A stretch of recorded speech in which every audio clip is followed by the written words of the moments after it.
Good afternoon. The committee will come to order. Without objection, the chair may declare recesses at any time. And before we begin, I ask unanimous consent that all members have 5 legislative days in which to revise and extend their remarks and include any extenuous material. Hearing no objections, so ordered. Before we begin, I want to thank Secretary Collins for being here today.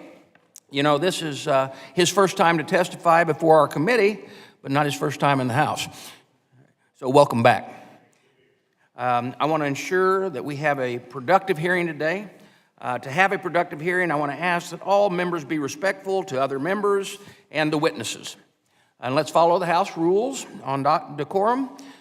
We are here to review the Department's Veteran Affairs budget request for fiscal year 2026. One couple other things I want to add to that is what we're going to do is rather than 5 minutes, we're going to have 7 minutes for the questions, so we know that. We're also, I and the ranking member will wait and ask our questions probably last. And the reason we're doing that is we know that probably 2 hours into this, which odds are it'll take more than 2 hours, we will be called for votes. And I know many of you will want to catch a flight if you can. So that's the idea and intent, is to try to get the members that have to have flights out, have an opportunity to ask questions. So let's get right to it. The President has requested $187.2 billion for VA for next year. That includes $134.6 billion in discretionary funding and another $50 billion from the Toxic Exposure Fund. That's an increase of more than 17% over last year. Now, that's a serious proposal and a clear reflection on the priorities, I believe, of this administration. While it seems there is not much common ground to be found in Congress these days, one issue does unite us, and that's the belief that VA should be fully funded to provide top-notch care to our veterans and their families. House Republicans will continue to ensure that that promise remains true. And while I'm optimistic about the proposal so far, I am hoping that this administration can avoid the total chaos and financial mismanagement that we witnessed during the end of the Biden administration. Despite receiving the largest VA budget in history, the department reported an alleged shortfall late last year, not because of underfunding, but because of poor internal accounting and a lack of fiscal discipline. And that's putting it nicely. Biden VA officials misused the hiring and pay authority Congress provided. Then, when the numbers didn't add up, they turned around and tried to shift the blame. They needlessly alarmed veterans and accused Republicans of putting their care at risk, all while refusing to take responsibility for the decisions that got them there in the first place. It was political theater at its worst. And while doing that, the department budget practices have become harder, not easier to follow. It makes you wonder if it was on purpose. Key obligations were shifted between accounts. Basic funding needs were moved around. That's not what Congress intended. It's not what veterans deserve. I would also like to take a moment to address and recognize efforts underway at the VA. Over the last few months, I've heard baseless accusations from my colleagues on the other side of the aisle about how DOGE, Boogeyman, and the Secretary Collins are planning to reduce VA's workforces by 83,000 employees. This is simply not true. As we have heard countless times from the Secretary, VA is currently reviewing its organizational structure to find reforms that best suit the needs of our veterans today. And by the way, this review is long overdue. The one reoccurring theme that we have constantly hear from the VA in our hearings is that VA bureaucracy poses a greater danger to the health of our veterans than the illnesses they seek treatment for. And I applaud the Trump administration for conducting this necessary review to change course and ensure veterans have access to the care they deserve. We will also hear from the other side that Secretary Collins refused to answer their questions and will not communicate with Congress. That is also not true. On several occasions, the Secretary staff have come up the hill to brief the committee staff in both the House and the Senate on the status of the reorganization efforts. So to tell my fellow veterans, when my colleagues try to catch a soundbite and tell you that Secretary Collins and the Trump administration are dismantling the VA, do not take the bait. I would also like to remind my colleagues about the lack of transparency under the previous administration. Last Congress, our committee sent countless letters and inquiries to Secretary McDonough, and that were simply went unanswered. In fact, Secretary Collins' office, when he took office, VA's mailbox was full of our unopened letters for oversight requests. That's not a way to run a department, and it's certainly no way to work with Congress. So, to my colleagues, I would say, those who live in glass houses should not throw stones. From my position as chairman, I look forward to Secretary Collins' efforts to restore transparency and accountability. Because of that makes VA work better, and I know he shares that goal. Our obligation to veterans demands proper leadership in ensuring that this budget is applied to veterans' care and benefits. This is a more disciplined budget request focusing on delivery, not distraction. That said, we know this is just the beginning of the process. We still haven't received the full detailed budget. And I, along with many of my colleagues on both sides of the aisle, have questions about the VA plans to spend these funds, how those decisions will improve care for veterans and their families. We are all ready to do our part. We appreciate Secretary Collins being here today, and I look forward to the productive conversation, not fear-mongering, not political posturing, but to deliver to the men and women that we serve. Ranking Member Takano, I now recognize you for your opening statement. Well, thank you, Chairman Bost. Mr. Secretary, good afternoon. When I first heard of your nomination to this position, I recall saying to my staff, I think we'll be able to do some good work at VA with Doug Collins. I had optimism based on your time as a member of this chamber that you would have an appreciation for our duty to perform oversight. When a new secretary is confirmed, every member of this committee, Republican or Democrat, wants to see them succeed. And because veterans deserve leadership, not chaos. Well, I have to say, this is why it's incredibly upsetting and frustrating to me that the questions my colleagues and I have about decisions you have made in your short tenure at VA remain unanswered. You came in with an opportunity to build trust across this institution and across the aisle, but instead you've undermined it, not just with me, but with VA staff and with the veterans who rely on VA every day. I reviewed your Senate testimony, and any reasonable viewer would conclude that you were evasive and not transparent with your answers. So I hope you will not do that with us today, and I would say to you, you have the power to change course. Veterans need answers, not excuses. We'll see today whether you're ready to lead or just continue to blame. This hearing is the first time we have met in person since you were sworn in. You haven't so much as called me since your confirmation 99 days ago. My experience with your predecessor was that he would proactively call both me and the chairman before major news broke about VA, so that our first time finding out about it wasn't from reading the paper or seeing it on television. For instance, he would have called us before canceling a program as important as VASP, where the consequences for veterans are as dire as foreclosure on their own homes. This is the basic transparency that I expect from the Secretary, so we can work together on the challenges facing VA. Now, VA is not perfect. It's never been perfect. We are not satisfied with the status quo at VA, and that is what brought all of us to work on this committee.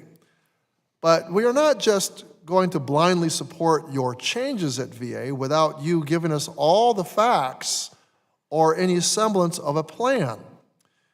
You have not earned our trust, at least not yet. And that is what I will be listening for today. Answers that contain facts and plans that are based on those facts. Last week before the Senate, you failed to answer questions asking for details about decisions you have made as Secretary. Senator Hirono asked you the exact dollar amount that VA claims to have saved from firing staff. You rather flippantly threw out a culture war statement about DEI instead of answering her question. Senator Bozeman raised questions about VASP, and you gave a rather incomplete answer. Questions about how many clinical trials are on pause and how many veterans are affected by that pause on clinical trials were also unanswered. This morning in the Milcon VA Appropriations Subcommittee, you admitted that VA shifted over $300 million to private for-profit community care without following the law. That money was meant to support care and capacity inside VA. Instead, it was siphoned away from veterans' hospitals and clinics and handed off to the private sector. Now, the law is very clear. If VA needs more funding for community care, it must ask Congress, not illegally raid funds meant for direct VA care. Both the chair, Chairman Carter, and Ranking Member Wasserman Schultz of the Appropriations Subcommittee agree with what I just said, and so does the chairman of the full committee. So I chair a full Appropriations Committee, and I hope Chairman Bost joins me and joins the Appropriation Four Corners in demanding accountability on this very point. Now, this morning before the Milcon VA Appropriations Subcommittee, you also gave very disturbing answers to questions about the effects of pauses on clinical trials. You said that having clinical trials paused is not affecting veterans' health care, that it's above and beyond health care. Is that really what you are saying to veterans with cancer whose hopes are pinned on clinical trials that they can no longer access? All of the questions we are going to ask today are ones that you should have come prepared to answer, and I will be disappointed if you're not prepared. We have already asked many of them in letters, and many of them have already been asked in your previous appearances before the Senate and before the House Appropriations Subcommittee. This is basic congressional oversight. The members and staff on both sides of this committee collectively have centuries of experience working on VA policy and serving our nation. We have written some of the most consequential pieces of veteran legislation in history, including the Honoring Our Pact Act. We can only carry out our oversight responsibility as mandated in the Constitution if you answer our questions fully and truthfully. We have serious concerns about your plans related to the VA workforce, and this hearing is an opportunity for you to put our minds at ease. VA is comprised of over 400,000 dedicated employees who show up every day, motivated by the call to service to deliver the care and benefits veterans have earned. The majority of veterans are satisfied with their VA care. Let me say that again. The majority of veterans are satisfied with their VA care, yet many have expressed to me the weight of the chaos and turmoil they have witnessed during Trump's first 100 days, and are left wondering what will happen to the care they rely on and love. They are worried that their provider, with whom they have spent years building rapport and trust, could lose their job. Now, I have a poster behind me. We have heard from a veteran for whom this fear sadly became a reality. This veteran lost her whole health coach, who she described as, quote, the only person really making a difference in my life. We've heard countless stories of the trauma and harassment VA staff have endured at the hands of Trump's senior advisors and political appointees since day one of this administration. I want to hear directly from you today whether you agree with the director of OMB, Russell Vogt, that the trauma is the point. Does this administration want to traumatize public servants into submission or into quitting their jobs so the work can be farmed out to Trump's billionaire friends? Let me tell you one thing clearly. Mr. Secretary, VA is not for sale. I am truly worried about the combative tone you have taken in addressing VA staff. You have instilled a culture of fear by making them sign non-disclosure agreements and accusing them of rumors and innuendo. Frankly, it's insulting and demeaning that you continue to accuse VA staff and veterans of lying about their experiences, their concerns, and the things they're seeing with their own eyes.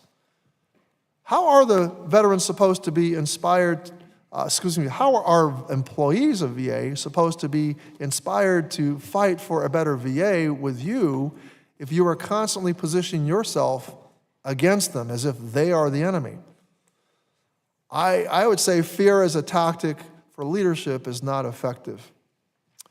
As one clinician put it, and behind me I have it up in print, quote, "I have felt harassed by and have diminished faith in the leadership of the VA secretary who continually throws VA employees under the bus and has shown no interest in learning about the concerns of his frontline staff. His line about VA now putting veterans first particularly irks me. In my 15 years of working at 2 different VA medical centers, I know we have always put veterans first," end quote. And that's from a VA psychiatrist. We need more answers about your plans for VA. These plans directly affect veterans, staff, and the economy in all our districts. You have set a goal to fire 83,000 employees. It is a goal, and it's been publicly stated. Leaving VA staff waking up every morning with the torture of not knowing if that day is their last one with a job. You took away veterans' last lifeline to keep their homes when they face foreclosure, when you ended the VASP program. You are doing all these things during a time of financial turmoil for families in America while we deal with the impacts of Trump's chaotic tariffs and economic policies. We're all trying to make sense of it all so that we can better serve veterans. Mr. Secretary, I hope that this hearing today is an opportunity to build some trust, and I want to have confidence in your leadership, and as the leader of VA, you owe it to VA staff and you owe it to veterans to be transparent and forthcoming and to take some accountability. You have the opportunity to answer our questions fully and truthfully, and I hope that you will seize that opportunity. And with that, I yield back. Thank the ranking member for yielding back. And now some housekeeping things. In accordance with the committee rules, I ask unanimous consent that Representative DeLuzio from Pennsylvania be permitted to participate in today's committee hearing. Without objection, so ordered.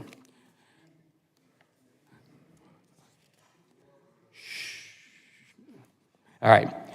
If Secretary Collins would please stand and raise his right hand.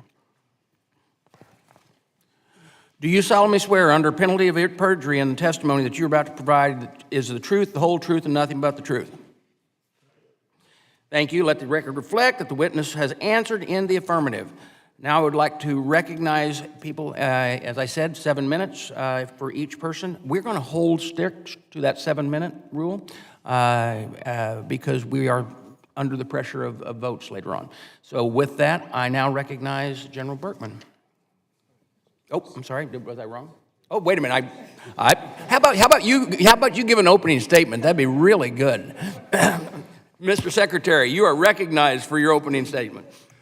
Thank you, Mr. Chairman, and thank you, Ranking Member. If we didn't want to go through that, we can go. I think it is interesting to set the tone for our opening statements, and I think that, the tone has sort of been set here, and I think the undeniable aspect of this is that I have one purpose and one purpose alone, and that is to make the VA exactly what it's supposed to be, and that is to take care of our veterans and do so in the most efficient and effective way, whether it be in our BHA, our BBA, or our NCA. And the one thing that I've had to do for the first, and I'm glad to be here today and to answer all the questions that you might have, I'll be frank with you, and what I have found over the last little bit is I can answer questions, but if we don't like the answers, then we just say I'm not answering the question. That's just simply not always the case, and we're going to deal with that as we go forward today. So specifically, and just as I've just had to sit through, I will say that the VA psychiatrist that you just referenced is exactly the kind of employee that I want to see at the VA. Someone who's putting the veteran first, somebody who is concerned about taking care of that. They have absolutely nothing to be concerned about when it comes to restructuring of the VA or looking at our VA healthcare systems.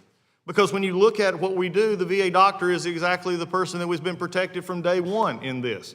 We have put 300,000 positions off limits. In fact, they're being hired as of this day. If you're in a hospital, as I just told the folks in Minneapolis when I was just there this week, if you're in a hospital taking care of veterans, you are the ones that we want to have and be a part of. You're the ones that should be the most happy in the sense of you're getting to do your job now because you have a secretary who actually wants to cut the red tape, wants to cut your decisions, and so that we don't have to continually get in our own way. The VA, unfortunately, over the years, has become the absolute, at many times, frustrating point for many of our veterans of what is known as red tape, of going through the process of trying to get things to happen and yet it being denied. And the sad part about it is for the last number of years, and I have been in this body as well, and I voted for some of those pieces of legislation, the Mission Act, also our Accountability Act, and other issues that came before this body as we look forward to how do we actually better serve our veterans. But over the last few years, it seems that as we've looked at this issue and we've looked at it from afar, even as far as back, that we began to believe that the only issues in VA could be solved by simply giving more money and giving more employees. In fact, we've actually increased 52,000 full-time equivalents from 21 to 24, and things still have not gotten better. In fact, to be honest, according to the metrics of the VA that was established before I ever got there, they've gotten worse. So you have to simply ask yourself the question, is what we're doing and how we're doing it the same way making a difference? And the answer is no. When your wait times go up, your backlogs go up, and you're not fulfilling the mission to the veteran, that is an issue that we have.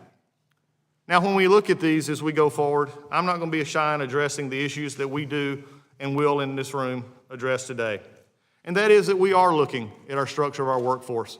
And we're looking at a structure, by the way, as has been said, we have 465,000. It goes up actually a little bit depending on the day because we still in our VHA organization have 409,000 employees. We have over 28,000 physicians, 91,000 nurses. But what is also not said, and it's not been said in this room today, is many of those doctors and many of those nurses do not see patients on a regular basis, if at all. But yet we still have doctor shortages, nurse shortages in clinics and hospitals in which we're hiring for every day. So my question is simple when I look at an organization plan, is why are we simply looking at numbers that aren't affected, and why are we keeping a bureaucracy level that has grown tremendously over the last little bit with billions of dollars and with people, but yet the very metrics that this committee under both Republicans and Democrats uses to judge efficiency at the VA are going the wrong way. Just to let you see, and one of the things that concerned me from the moment I stepped into this job was 10 years ago, the GAO said that the VA was on the high-risk list. The GAO, not Doug Collins, not Democrats or Republicans, the GAO said that. And they've renewed that every year. In fact, February we got our last needs improvement, and also high risk. And the answer has simply been, many times, let's just add more and add a little money and add this to it to see if we get any better. And it's not worked. Many things of what we have tried so far, and when it comes to the workforce and it comes to what we're doing, is actually not having chaos, but actually freeing up our doctors and our nurses and our disability claims adjusters to actually do their jobs, to give them the tools. I found a department that could not even tell me how many employees we actually had. It took a week and a half. Where has Oversight been on that?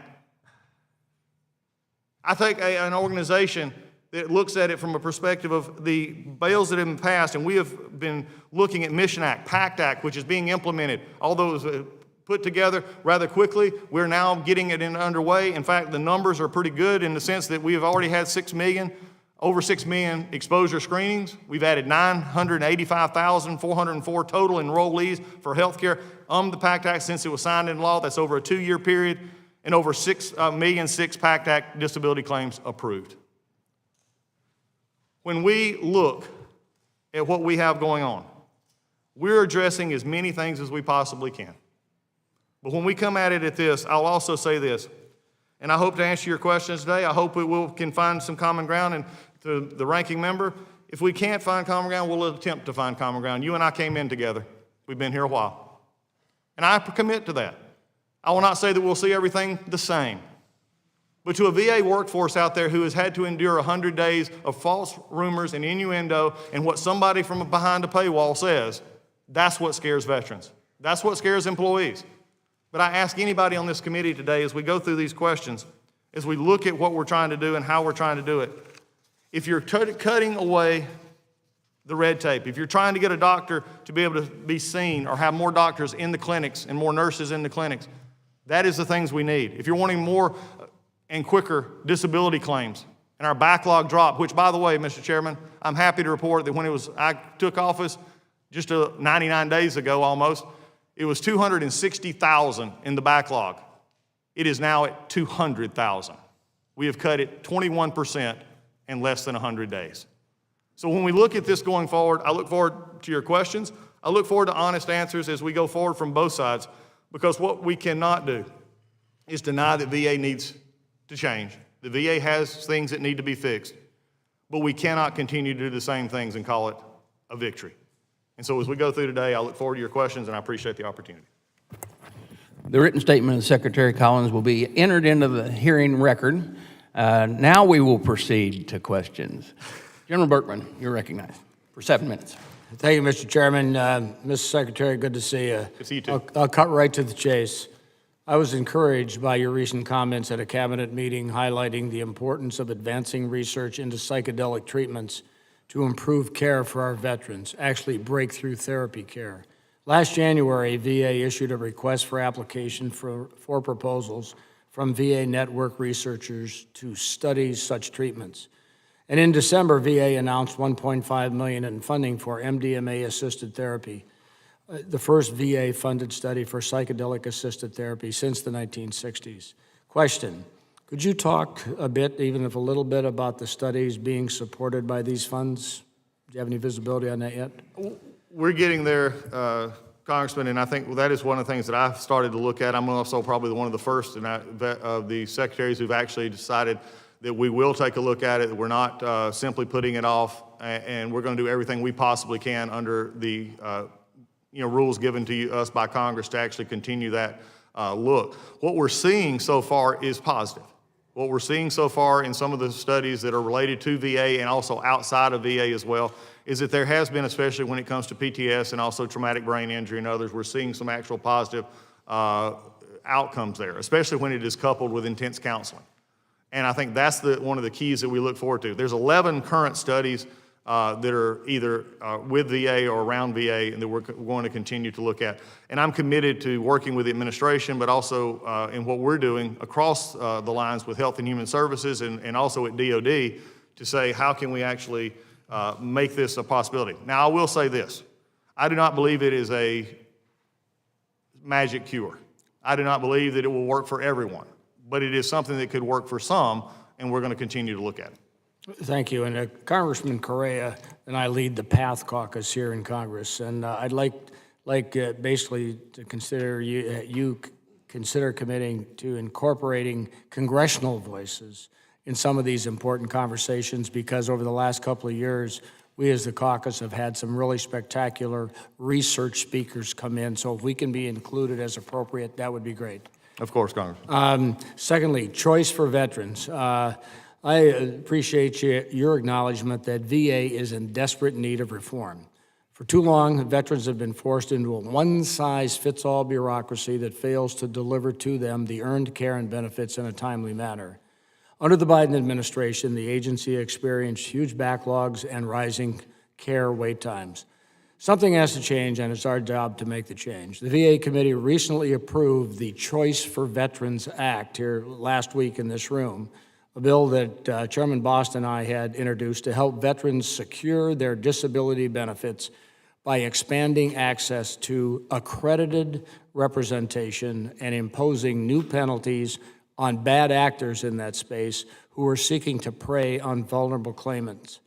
Do you believe that expanding the options available to veterans, particularly by allowing them to work with trusted, accredited representatives, that could help improve the outcomes they experience when they're pursuing their benefits? So basically, all good actors accredited, no bad actors. I think anyone that helps the veterans get what they need is something that we need to look at. But I'm going to also take it a different step if for just a second. It is fundamentally flawed in my mind that we have a system in which veterans have earned benefits that they feel like they need to get somebody to help them with to get. And I think this goes back to a core statement for whichever, I think for both sides of the aisle. Why do we have a system in which you have a veteran who has served our country, earned a benefit, have to go through a process in which they feel like that they have to get outside help to do that? Whether, accredited, unaccredited, have that choice. What we're looking at right now, and I've talked to every regional office I've went to and every other, is how do we make this process simpler? There's an interesting page for me that I found the other day that when you're beginning your claim for disability, do you realize that we have a whole sheet that asks for your entire military history basically and where you served and when you served? We don't need that. We just need their name, their social security number, their date of birth. We can get that. Why are we making them fill that out?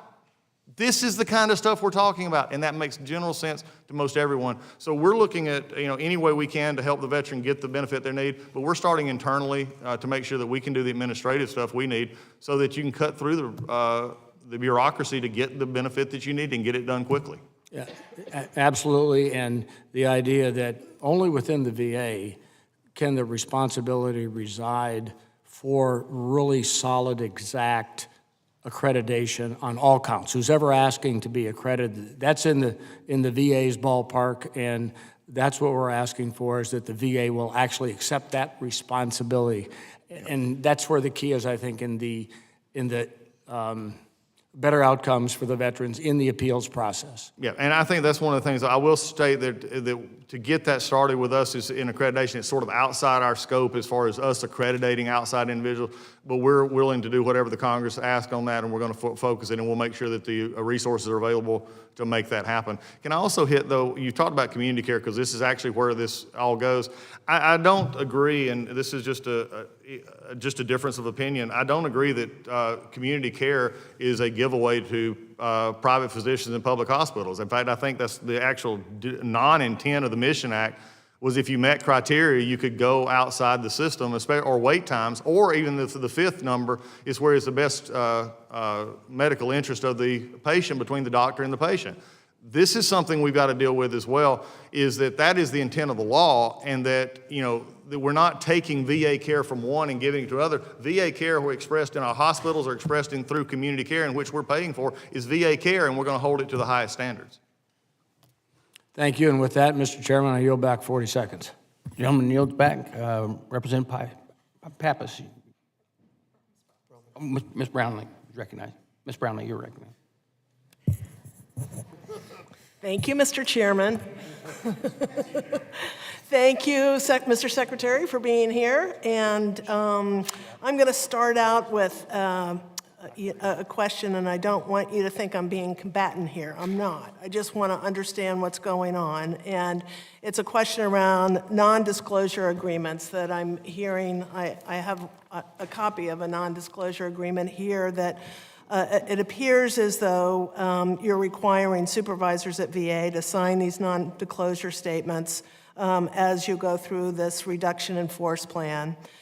So I think one of the things in this non-disclosure that seems to be not in it is protection for whistleblowers.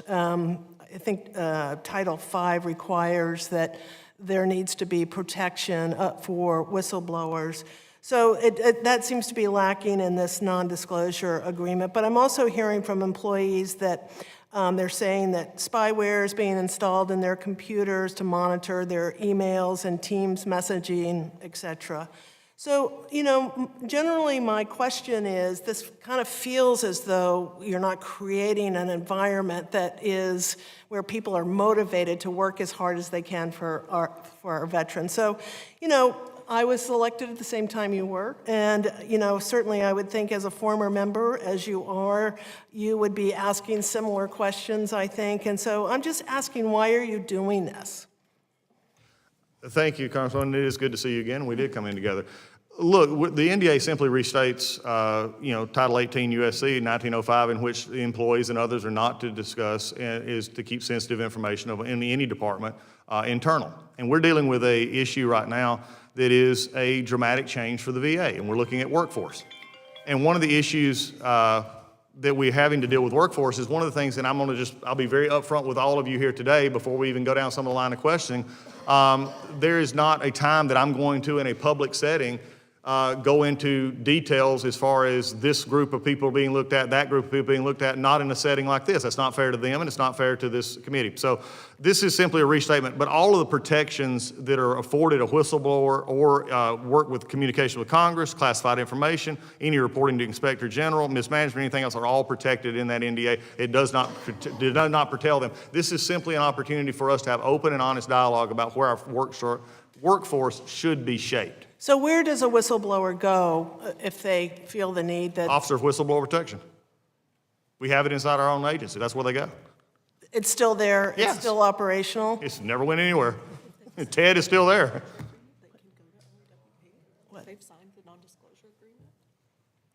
I'm not sure what you're saying, but anyway. Anyway, Okay. So let me move on.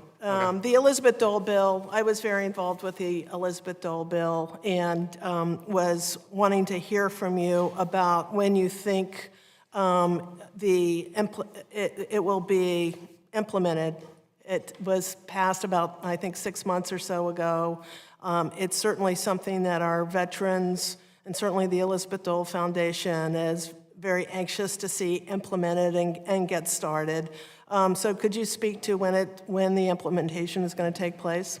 we have already started the meetings and internal operations on the Dole Act on how to actually, we're going to be doing that, but we're not rushing through it. One of the things I think that we did learn from the PACT Act was that something, even a good idea such as the PACT Act, if implemented quickly, could lead to issues of budgets, issues of staffing, and how it's actually rolled out. So probably over the next couple of months, we're going to see. We've already been meeting, and I think there's actually been some conversations with the Hill and staff, and we can be happy to get you more on where we're exactly at right now. But we're looking to do that and get it on time with the requirements of the Dole Act. When our staff was being briefed, they were told that Section 120, which is an important section because this is where the 65% cap on expenditures for non-institutionalized care is lifted. And we were told that the VA isn't planning on implementing that until January of next year. And I bring this up because we have veterans, ALS veterans, veterans with spinal cord injuries that need and want their care at home for a quality of life I think that they deserve. And they can't, they're out there and they can't have it because this cap is on there and there's not enough resources to have them stay at home with dignity. And so they're out there waiting. We've actually heard that some veterans who have been on ventilators have lifted the ventilator because they don't want to go into institutionalized care and really have just taken their own life. So they're out there, just hoping, praying that this will be implemented so that they can be taken care of with the dignity, as I said, that they deserve. Yeah, thank you, Congressman. I agree completely. We're going to move as fast as we can and make sure that it's actually done properly to get it to everybody so that when implemented, it'll be done. I'll check into the year there and go back and get you more information on Section 20. What we're finding is as we get into it, there may be times that we can actually implement things quicker. I think they want to give a time frame that may be workable but could be done quicker, so we'll actually look into that. Well, and I will say to you that the implementation of the Elizabeth Dole, you will save money because getting the care at home is less expensive than it is in institutionalized care, and it's a win-win because that's where veterans want to be cared for is in their homes, particularly aging veterans, disabled veterans, and that's what the Elizabeth Dole bill was really all about. So it's a win-win all the way around, and I know you're trying to use resources as effectively as possible. Well, implementation of this bill is a road to go down quickly where you can save money and invest in other areas. I agree, and that's also one of the issues that we're making sure that we do have the investment of money that was come, because some of the bills is still, we're still determining what the funding mechanisms were because they were not funded in the act as we go through. So those will be issues that we're going to work toward. Let me just say on a personal note, I understand that completely. Having a daughter who has spina bifida and in a wheelchair, the needs at home sometimes can be, it is something that you have to prepare for. We've had to do things in our own house over the last 30 years that I would have never thought I'd have to. Very good. Well, my time is running out, but I wanted to ask you, I know you've talked about world-class healthcare for our veterans, just hoping that you will uphold the world-class standard of the team-based model of anesthesia within our hospitals. I think it's really important. And with that, I yield back. Gentlewoman yields back. Dr. Miller-Meeks, you're recognized for 7 minutes. Thank you very much, Chairman Bost, Ranking Member Takano. Thank you very much, Secretary Collins, for being here. And as both a veteran and a physician, thank you for your advocacy and support of our veterans. Let me also just start off before my question, echoing Ms. Brownlee's last statement about the team-based model in anesthesia care. As both a nurse and a physician, married to a nurse and a veteran, I would echo that sentiment that we want to deliver the best care to our veterans. The committee has heard about reports of a referral coordination initiative being used as a means to bring back care into the VA once a veteran has been referred to community care. And I'm also going to say that I was a proud veteran delivering community care within a community for veterans. So I've been part of that process on the delivering end of community care. And you made a statement that community care is VA care. So my presumption would be that it should be left to the veteran to make that determination, if they've had initial community care, if they want to transfer back. Could you give me your thoughts on that? Yeah, that is exactly right. I think this is a choice that we need to give to the veteran because it's in law, and this is the way the law is interpreted. You meet the qualifications, you get the choice of community care. And I think that's one of the things that we've seen, though, unfortunately, in the last few years is, and this is a story I'll tell, and it's because it's very concerning to me, because unfortunately for some, the Mission Act, and some internally in the VA, seem to view the Mission Act as setting up an us against them scenario. The VA care versus community care, that the doctor's here and the doctor's there. In fact, it was unfortunate this past week, I was asked a question when I was traveling in Minnesota, in which somebody who was not happy with me, and that's normal. But, we get it. They actually said to the reporter, and the reporter asked me the question, well, why would we need to keep all veterans in VA? VA has the quality care and the community doesn't. And I thought to myself, why would somebody who is protesting us degenerate all the doctors in Minnesota? Because that's exactly what they did. Whether they meant to or not was irrelevant. That's what they did. We've got to get over this idea that it's one doctor against another. There's also a thought inside the VA that the VA doctors in some way are supervising the community care doctors, and this is slowing some of our work down.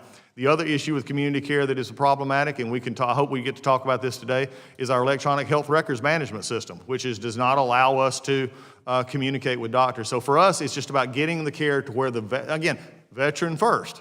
Not VA first, veteran first. The VA is there to exist to serve the veteran. Thank you. This Fox grant program is set to expire at the end of this fiscal year. What do you see as the long-term role of this program in VA suicide prevention strategy? I think it's a great program because it actually brings in some different voices into the conversation, but I'm not satisfied at all with where we are in our response to our veteran suicide issue, our death by suicide issue. This is just not something that's tolerable. To the folks on this committee, and especially if you're new to this committee, just understand since 2008, our veteran suicide number has not changed. Understand, 2008, our veteran suicide number has not changed. But yet over the past few years, we have added $588 million every year for the last few years to suicide prevention. It's not working.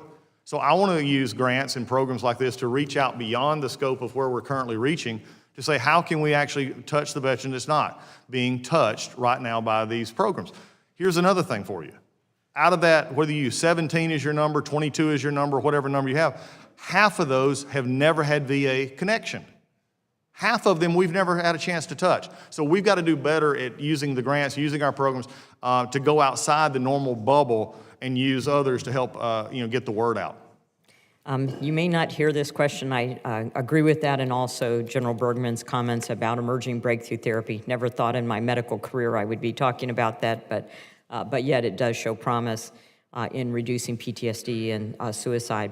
The VA's leasing process continues to face long delays, overruns, and cost overruns with outpatient clinic leases and the building for those leases, the construction, often taking years to complete. Do you have a plan for that? And if not, I would love to meet with you. I've met with people within my district who actually do construction. They're more than happy to save the VA money at their behest, making less money for them in order to have a more efficient process.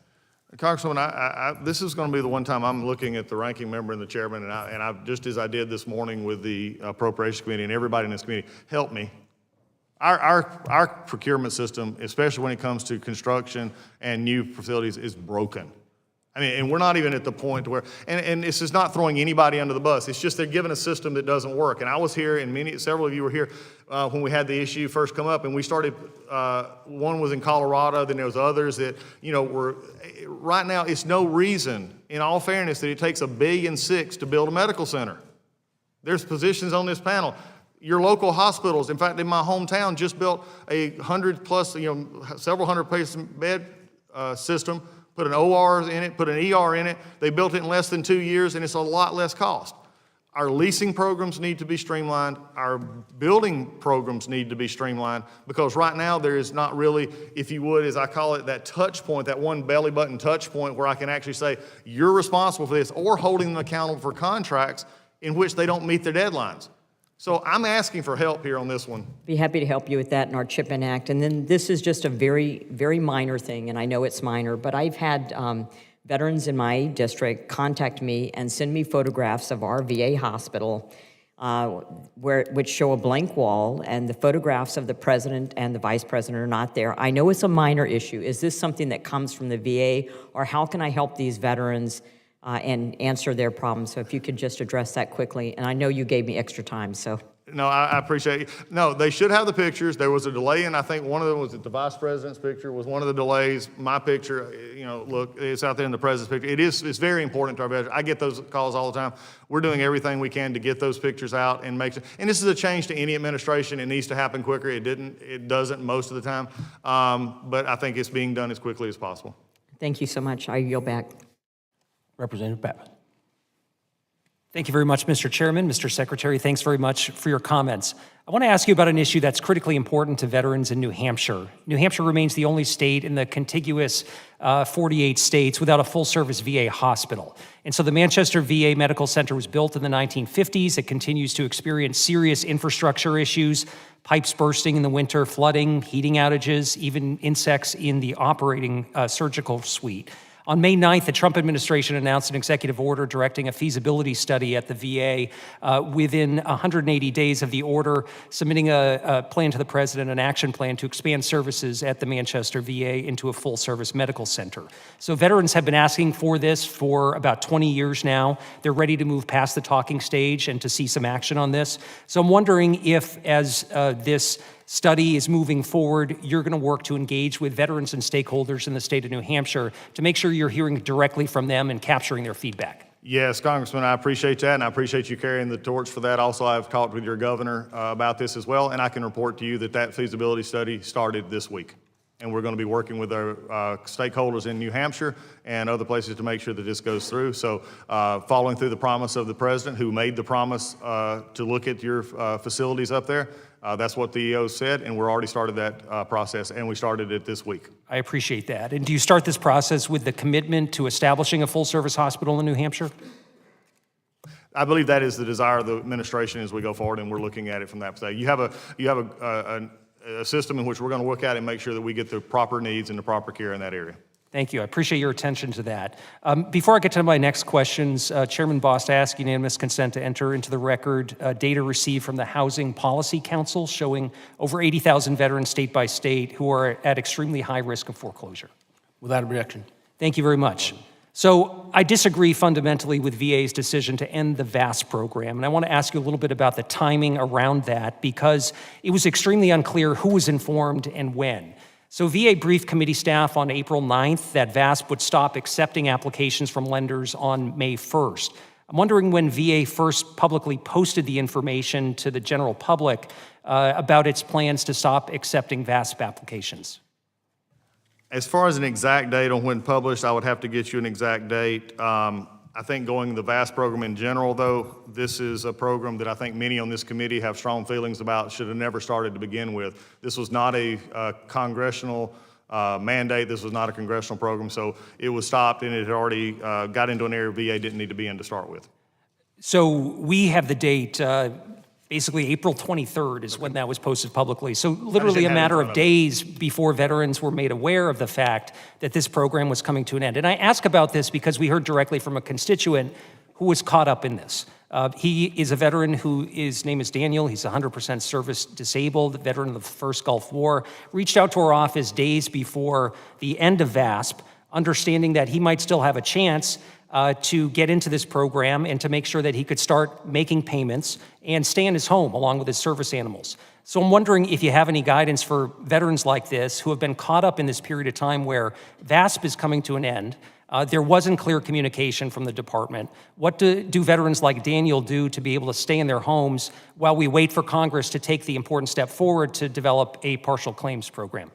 Well, I think that's what the first step is Congress needs to act upon this, and this should not have been a program that was taking money away from other things to start and getting the VA into a mortgage business. I mean, the numbers here, I think at this point, it stopped on May 1st. No one who is currently in VASP was taken off VASP. Anybody who currently is working through VASP is still on VASP. We just did not take any more. And the reason, So respectfully, it's not a good enough answer for my constituent. He's Okay, someone who understood that the date was coming May 1st, was trying to work with his lender to get into the program, and now he's not sure he has any other opportunity to protect his home and to stay in his home. And we're facing a housing crisis in New Hampshire as we are in states across the country.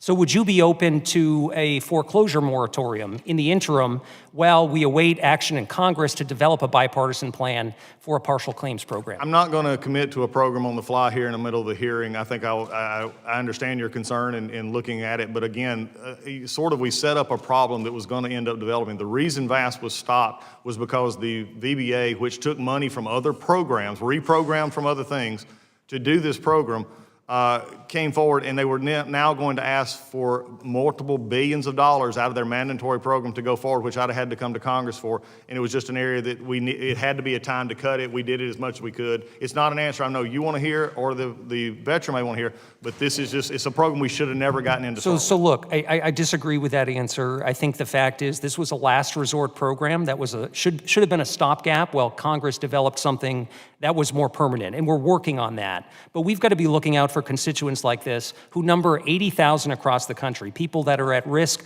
of foreclosure, veterans who deserve our support. And so I want to get to just a final statement here. I hear from veterans across New Hampshire that are deeply concerned with some of the moves they see being made by VA. Now, I agree with your statement that you made in your testimony that we've got to be looking out for end veterans. And I believe that we do that on this committee. I've served here for 6 years now through administrations of both parties. But I take exception to the claim of what you've said, which is that, quote, literally all VA stakeholders agree with what needs to be done, and that's reflected in the action that you're taking. I don't think that's true, because veterans I talk to don't agree with the abrupt ending to VASP. They don't agree that we should put more veterans at risk of foreclosure. They don't agree with the fact that we've seen crisis line employees lose their jobs who are in probationary status. They don't agree with the fact that your stated goal is to fire 83,000 workers that would cut deeply into VA's ability to meet the needs of our veterans and provide the kind of care and benefits that they deserve. So we've got work to do to make sure that we're improving services at VA, that we're getting things done for veterans. Let's be willing to work together and do what it takes to meet the needs of these heroes who have worn the uniform and have done everything to serve the United States of America. But veterans know that we need more. We need better cooperation. We need better leadership from you to get the job done. And I yield back my time. Mr. Chairman, can I answer? All right, that's fine. We'll keep going. Just keep going. Just real quickly, we are scheduled to pass the partial claims bill next week off the floor over to the Senate. I would encourage everybody to support that so that we can cure those type problems and then go and encourage our senators to do the same as quickly as possible. So with that, Dr. Murphy, you're recognized for 7 minutes. Thank you, Mr. Chairman, and welcome, Secretary Collins. I am very heartened to see someone of your caliber, intellect, and desire to help our veterans. We appreciate your service. You know, we started off the committee, we talked about what things are different now. It's oversight, it's accountability. Personally, I liked our last secretary, but I thought he was extremely ineffective. We come in here and we were riddled with a sexual scandal cover-up. That occupied, unfortunately, a couple hearings in this committee. We had cost overruns, but they weren't cost overruns. It's time actually for people to come in, and as you said, the VA is broken. And continuing to pour money and to hire individuals who, by the last administration's report, overhired, it just is nonsense. It doesn't help our veterans. So to that point, you've been in this job 4 months. Can you tell me on a scale of 1 to 10 how good you believe our VA is efficient? An overall number would probably not do justice to everything. I think there's some areas that were completely inefficient, and then there's other areas that we have been able to do things better. So I think I'm not going to make a blanket statement on that we're a 4 or a 5. I mean, I don't think we're rating a record here. But Yeah, I think we're probably at a situation when it comes to our IT programs, when it comes to our employee management, when it comes to our efficiencies in doing things such as contracting, payroll, HR. We're probably lower than we need to be, especially when compared to the industry. yeah, so you spoke a little bit about building a hospital. I've been intimately involved in a lot of administrative stuff. I still practice. I still see veterans. If the outside world can do things infinitely more efficiently and less cost-effective, why can the VA not do it? And this is just emblematic of what some people feel our government should do, is just pour money into a system that doesn't work. So I appreciate the efficiency and accountability that you bring into the office.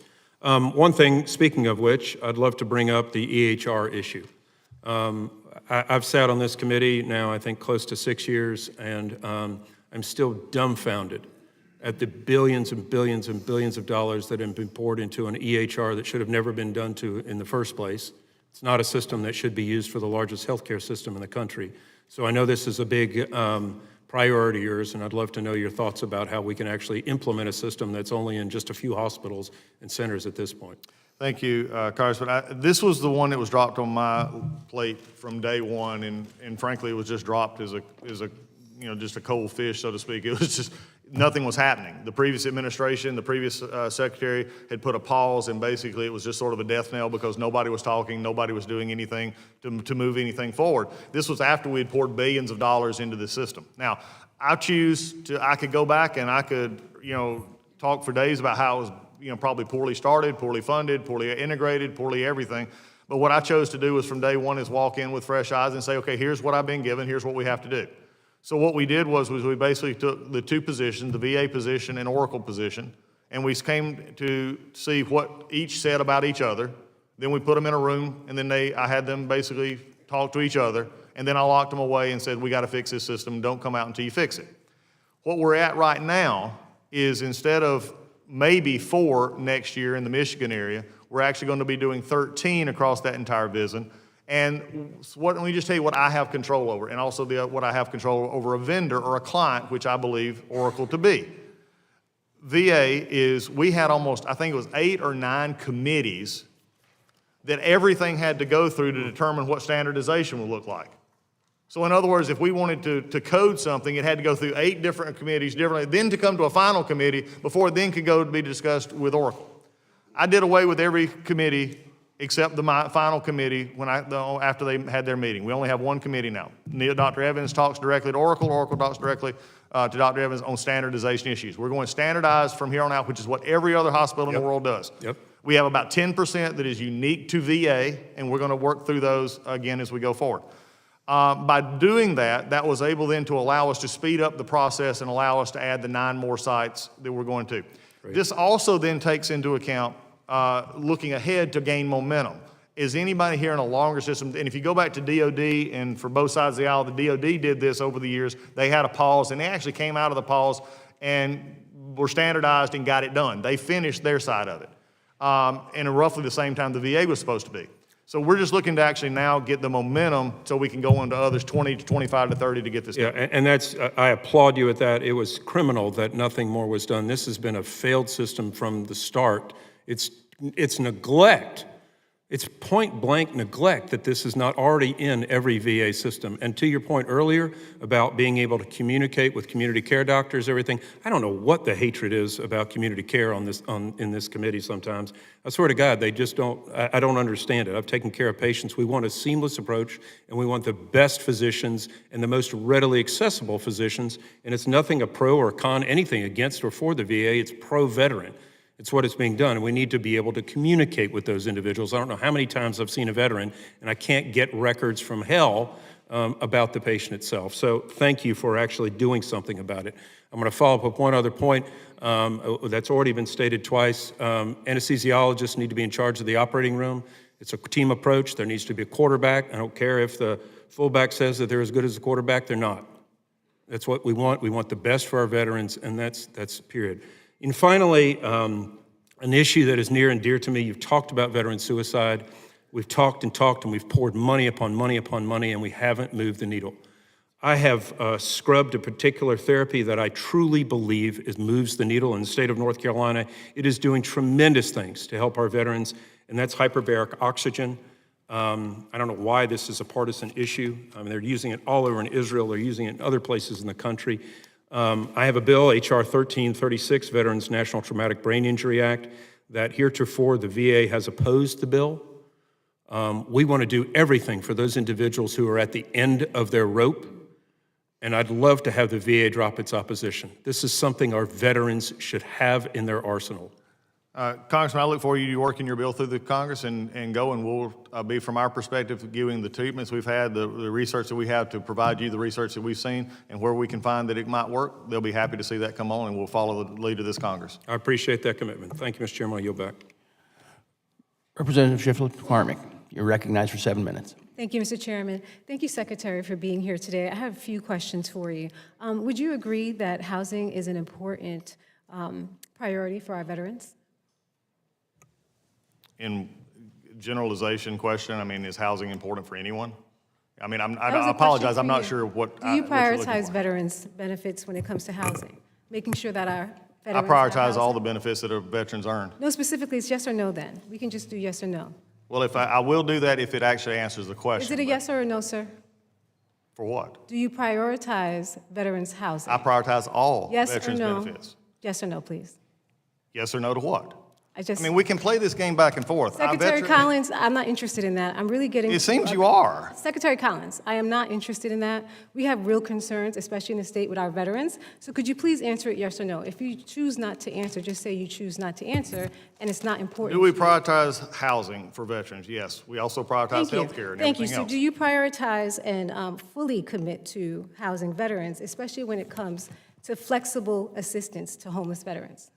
I'll fully commit to helping the veterans in any way we can through the programs we currently have, but I refuse to get the VA involved in something like VAS that we should have never been involved with to start with. Excuse me, could you please answer my question because we are not talking about VAS. Once again, the question is, if you would like to listen to the question, is do you support providing flexible assistance to our homeless veterans, like access to transportation, hygiene products, blanket support to help our veterans? The answer is we Yes or support no, our sir? veterans. Yes or no? I mean, Thank you. yes. But the Thank question, you. I have a Do you question. believe- Where are we Do not? you believe that access to lands owned by VA should be in part used to address veterans' homelessness? That's yes or no? If the land is suitable, That's It a can- yes it or can no? be used. Yes or no? I can't give you an answer to a question that has a hypothetical that cannot be answered. It's a yes or no? No, it is not. It is, okay, so we're not Mr. gonna Chairman, go- I mean, I Excuse cannot me, answer a It's my hypothetical. time, sir. It's my time. You don't need to look at the chairman. I'm right here, and it's my time. I know exactly where you are Okay, because I thank can't you. answer your question. The respect that I'm giving you, I deserve it also. I'll get So it. please answer those questions as yes or no, because you're taking up my time with this. So the next question I have for you, now there's so many veterans who are losing their homes, especially in Florida, and we're finding more of them becoming homeless. So my real concern is about the Elizabeth Dole Act. We have a clause in there that actually deals with that, and you have not been implementing it. So that's why I want to identify if this is actually important to you or if it's a priority, because my veterans do want to know if this is one of your priorities. Yes, it is a priority. Anything in the Dole Act, we will implement. So why have you not taken it to implement it in these stances? Because the Dole Act was given at the end of last administration, it came in, and I've been in here over 4 months. There are 72 total provisions in the Dole Act. We've completed 9. We're working on track with 55. We got 2 that were still at risk, and we're still working. So we're doing everything we can under the If housing was timeframe. in fact a priority for you, wouldn't you skim it to find out which priorities or how can you actually make housing accessible? Because my question is, we looked at and we saw that there was a significant gains were made towards homelessness from January of 2023 to 2024. Right now, we're seeing that there's a potential for us to lose the momentum that we've been gaining. And in addition to that, when we talk about the service purchase program, which you said that you would like to terminate or you're terminating, we want to know what are the other instances, or what do you have in place for our homeless veterans to protect them? The issue in termination of ASP is that we are looking to do everything we possibly can that is already currently there for veterans in the VA for assistance, whether it be their mortgage or other things. We also can work with other agencies such as HUD and others to find ways to help them as we go forward. I'm willing to look and move forward anything we can without sacrificing also the bigger picture. I'm not, unfortunately, able to just simply pick the areas, especially in a Dole Act, where I want them to get all of it implemented for all of the caregivers as we go forward. And I think Donald Trump, just a few, and with Congressman Pappas as well, that EO also talked about using facilities, the VA, which has been ignored, and frankly, under previous administrations, was allowed land that we had that we could have helped homelessness in LA was actually farmed out to private schools and ball fields. So I'm trying to look at it from a perspective. You and I actually agree probably more than, unfortunately, this came off, and I apologize for that. We agree on this issue that we need to look at what we can do within the confines of what we have. And so how quickly do you believe that you'll start prioritizing or putting this in place? Because I have to answer to my veterans also, to make sure that we see them and we understand that housing is so critically important, especially towards their dignity and the contract that we have with our veterans, which is to protect them and make sure they live with dignity. I agree with you, and I'll be happy to work with you and talk about specific instances, especially Florida. I have Georgia is my home. I don't get there very often anymore, but it's a very similar situation for us on housing cost and housing quality.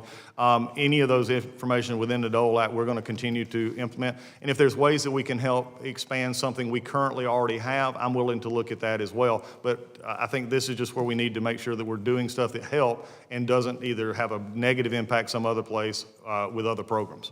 And so my last question is going to be really quick, even though it's a huge issue. It's about the dismantling of the Office of Equity Assurance. We just had a roundtable where we had many of our minority veterans there who talked about the disparities and them actually drawing down their benefits, specifically when it comes to PTSD.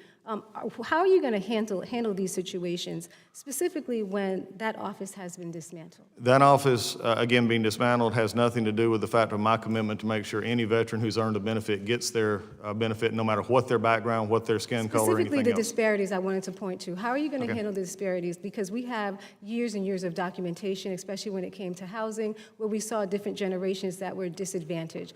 How are you going to do that specifically when this office has actually been dismantled? I think it's when you're actually supposed to be doing your job, it takes a secretary to lead and make sure that our organizations are not doing anything away from that. Will you be handling that? Because you said it takes a secretary. It takes a secretary to give leadership to the organizations that are supposed to be approving our benefits.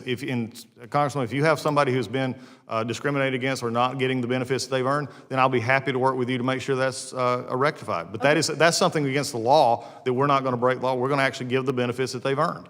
Okay, so specifically, should they contact your office then? Because this office has been dismantled. Who should they reach out to? Well, the question is not the office that was not a part of the benefits that they weren't getting. Why are they not contacting the office of the benefits in which they were denied? Excuse me, sir. The question specifically is who should they contact?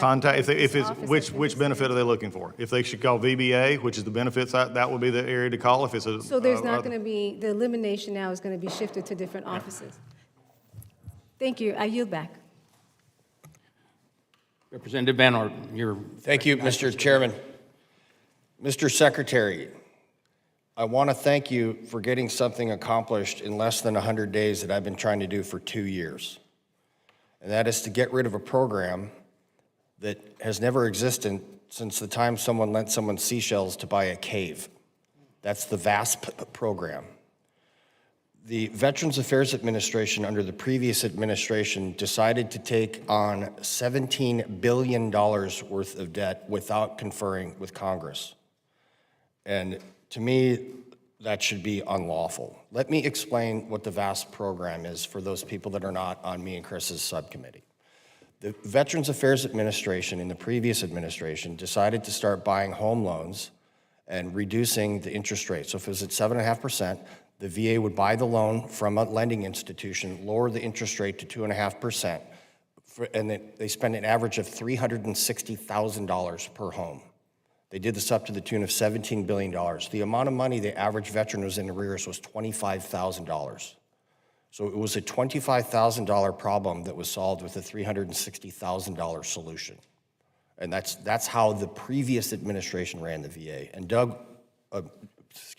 Dennis McDonough was a friend of mine, and I actually respect him tremendously. But that was just foolish and wrong. So in 99 days, or whatever the heck it is, you got rid of that, and I thank you tremendously for doing that. That showed really incredibly bold leadership. And we're getting arrows from this, right? Well, guess what? I'm going to give all of my Democrat colleagues the opportunity to help rectify what they're talking about today, because H.R. 1815 will be on the floor next week. So I would encourage everyone to put their money where their mouth is and vote for that partial claim thing. You don't want someone to get kicked out of their house? Vote for H.R. 1815 or stop talking. That's all I'm going to say to everybody about that. So here's what happened. Mr. Secretary, I had my crack graphics team draw this up so I can explain to some people what's going on. Here it is right there. That's the whole VA. This is the problem with the VA, okay? This is the increase in bureaucrats. These are the doctors. It's almost a flat line. And then we have an increase with the veterans because of the PAC Act, right? So when we are going to cut the VA, and I hope you do, sir, this is where you need to make the cut, right there, in this line, right there, sir.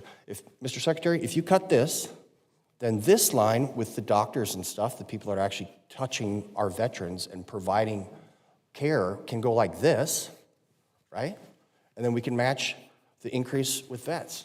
So, Mr. Secretary, I'm incredibly happy and looking forward to working with you and your administration. And if there's anything, just if you have a top line item that we can do from the congressional side, power of the purse and all that stuff, if you could, rattle off one or two of them, it would be great. We will write these down and we'll take it for action. Mr. Secretary?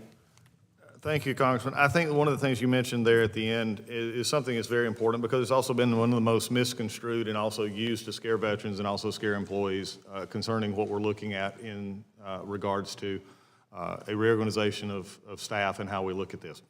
As I stated earlier, we have 465,000 as of today in our total VA organization. What is interesting about that is in VHA there's 409,000, there's 34,000 in VBA, and there's 2,400 in NCA, which is our cemetery account. You know what's interesting? We have 16,375 in the central office who are not, are doing policy, doing other things. And by the way, most of them are not actually showing up at 810 Vermont or somewhere else. They're not showing. So what the question becomes Mr. Secretary, is, I'm sorry, will you say that number again, just so people can understand the scope of this, the ludicrousness of this bureaucracy? Just at central office, and this has nothing also to do with some of the other levels that are built into these numbers that I've talked about. It was a 16,375. Yeah, so as we look at this, the question becomes is not are we, where are we at with our programs? As I stated earlier, we have 28,000 physicians, we have 91,000 nurses, but also one of the things I did not mention on the GAO report was this. Veteran numbers not changed. We're still looking at 9 million veterans every year. That's the enrollment, 9 million for the last 10 years. It's been the same. Yes, PACT Act shot up, PACT Act gave us some more, but here's the interesting thing. We got total number 985,000 that came to new enrollees in PACT Act, and that's not just for PACT, that's all enrollees, 985,000 in the last couple of years, and our number still stayed at 9.1 million. The reason is because over 2 years, we also lose 400,000 veterans in this country every year. So you may add 900,000, but you're also decreasing 400,000 each year on 2 years, so 400, you're basically drawing even here. Our total veterans in this country have dropped from about 4 million in the last 10 years. We're dealing in a circumstance here in which you can't really justify the layers of bureaucracy. And let me give an example, if you don't mind, Congressman, about this. Please do. One of the issues that we have, and just to show you where again, when somebody says, oh, you're going to cut dollars, I actually saw this article again today, and somebody thinks that in one hospital, we're going to cut 15% of everybody in that hospital. That's just stupid, wrong, and I don't want to hear it again. Okay? That's just not the way this goes about. You're looking at organizational structure. But here's the interesting issue. I told you earlier, when I first came in, I couldn't get an actual count of our employees because our HR system was not set up the way we could to get an employee count. And nobody in here has been in the military could understand that concept, but that's what happened. The other issue that we had is then we went to payroll and said, payroll, how many people do we have? Payroll came back at centralized, which is our centralized payroll system, which was supposed to be implemented. Again, this is all oversight stuff that has not been, for the last few years. Is looking at it was supposed to be centralized. They said we had 230,000 employees. And I said, and even our guy said, we got more than 230,000 employees. Come to find out that there was a permissive attitude that allowed roughly 60 of our hospitals to continue to do their own payroll with multiple hundreds of people involved in that process. We have contracting. That it's all over the country, none of it centralized, all of it doing different things, and you have difference of opinion between even hospitals on how they actually do parsing. Again, tens of thousands of people. We also have human resources that is all done in this. Mr. Secretary, I just have a couple seconds. Yeah. I want to say one thing. I want every single person that has served this country, is serving this country, or feels like they want to serve in the future to have access to the Veterans Affairs Administration Home Loan Guarantee Program. And by shutting down this disastrous VAST program, you accelerated that. So thank you very much for that, Mr. Chairman. I yield back. Representative McGarvey. Thank you, Mr. Chairman. Thank you, Mr. Secretary, for being with us today. We have our differences on this committee, like any committees. But the thing I love about this committee in particular is that it's mission-centered. Despite those differences, we often come together and try to do what is best for our veterans. That's what we're here to do. That's what we try to do. Now, I can tell you, as someone on this committee and from Louisville, Kentucky, I hear a lot of complaints from veterans. But those complaints are very rarely about the care they receive. They're far more about how long it takes to get that care, how far they have to go to get that care, how they access their benefits that they have earned by putting on the uniform. And I will tell you, we have to do better about that. I think everyone would agree we have to do a better job of doing that. I will also tell you that because of that, I'm concerned about some of the things that I have heard you and this administration say over the last few weeks, like the stated goal of cutting 15% of the VA's workforce, which is roughly 83,000 jobs, or possibly terminating nearly 600 contracts, which no one can tell us what the contracts are or what the actual number is. Or even just ending the VAST program in such a way that it could leave 1,000 veterans in my home state of Kentucky without a home. I personally believe the term homeless veteran shouldn't exist. But I want to use my questions today to focus on an issue that I actually hope we can agree on. Because right now there is a part of VA that is decreasing wait times. It's improving medical outcomes. It's reducing costs. It's making the department more efficient. And it's not DOGE. It's the VHA in-house innovation ecosystem. And I know you know about some of this, but let's just outline some of their work for everyone else. This is like Vet Text, which sends text reminders to veterans about upcoming appointments, decreasing missed appointments by 10% and reducing wait times for our veterans. The VHA Uber collaboration, which has provided veterans with ride shares across 100 facilities, saving VA nearly $200 million. There is a remote diabetic foot ulcer smart mat. I know that might not sound like the most exciting thing in the world, but it has cut hospitalizations in half, and it has saved the VA almost $100 million. And again, hospitalizations in half, it's saving veterans' lives. Vion, it's a physician-created initiative that helps VA in de-prescribing unnecessary medications and improving patient safety. It's saved VA over $300 million annually. And I say I think we can agree on this because I read your op-ed on May 2nd with interest when you went to Michigan and talked about some of the cardiology care there and praised this high-quality, high-tech, and veteran-centered care. So I want to keep this innovation going in the VA. And what I'd like to know from you today, that with all the cuts that are ongoing, is a commitment that while you're secretary, the Trump administration will not eliminate the VHA innovation ecosystem. Congressman, I'm not sure where it got out there that anything that I have said or done or misconstrued by anybody that wants to is to take away anything good that the VA is doing. In fact, we're not going to do that. We're going to applaud that. I tell our employees all the time, go make mistakes. You're not going to get in trouble at the VA for making a mistake if you're trying to do good, because I'm going to pick you up and put you back out there and try again. What we don't want to have is issues that when we get in our own way. And I think that's the biggest thing I'm trying to emphasize. Just as I emphasized just a second ago, things that take away time, effort, and money from the very things that you're talking about are the things that I'm looking at trying to change. And look, we're on the same page. You and I can agree on this. Believe me, when I was here, I was on the Judiciary Committee. We didn't come close to collegiality most of the time on the Judiciary Committee. Now, so this is actually good with what we have here. I like the agreement, although that was not a yes or a no answer on whether the innovation ecosystem is going to stay, and I hope it does. Yeah. I I don't agree with you. I agree with you. Okay, perfect. Because, I mean, I say this, we have such possibility there. When you look at the VA, we have 9 million patients. It's the largest patient population by a multiple of any hospital system in the country. Nearly 75% of physicians do some of their training at the VA. We have the largest longitudinal data set of any hospital system in the country. And we are not putting enough focus into research, into innovation. And I really believe we have the ability not just to take care of our veterans, but put forward our resources so that maybe we find a cure for PTSD or TBI or a spinal cord injury that then benefits everybody in America. And then, of course, we know those are service-connected injuries. What happens if somebody comes in with Parkinson's, cancer, heart disease, and we find a cure for that? We could change healthcare, not just for our veterans, but for everybody in this country. I want to switch gears a little bit while staying on healthcare, though. The fastest growing group of veterans in this country are our women veterans. And we know that they have different healthcare needs. On February 18th of this year, the president, who once referred to himself as the fertilization president, signed an executive order instructing the Domestic Policy Council to identify ways to reduce barriers to IVF. We know that women veterans don't have as much access to the service. We also know that their infertility rates are higher than their civilian counterparts. Secretary Collins, are you and the VA right now working on a plan to improve IVF access for women veterans? Yes, we're fully implementing the executive order from the president. We fully intend to. When can we get an update on that? We'll get with your office and tell you the updates as we have at this point. Awesome. And again, working with the administration as they roll out their positions as well.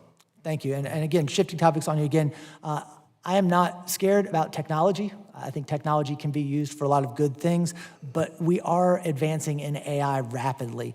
One of the things I've heard from my veterans is they are worried about the AI systems potentially going into place, particularly in making the final decisions on benefits. I know you can't forecast way into the future, but while you're Secretary of the VA, can you commit that there will always be a human who's making the final say on a veteran's eligibility for their claims? I think, yes, is the issue there because there's such differences in somehow these disability claims are actually adjudicated out. One of the things I think we both can agree on using technology is that there are simple claims that should not have to go through the long, tedious process that we have that we can automate and automize that gets them their benefit quicker. I think that's the big thing. But if there's always a concern about a disability diagnosis or something, we're going to have somebody adjudicating that. Thanks. And only because I have 13 seconds left, I want the claims resolved quicker, I want them faster. Yes. I do want to make sure that a veteran knows that it's another person who's ultimately making that determination for them. Thank you, Mr. Chairman. I yield back.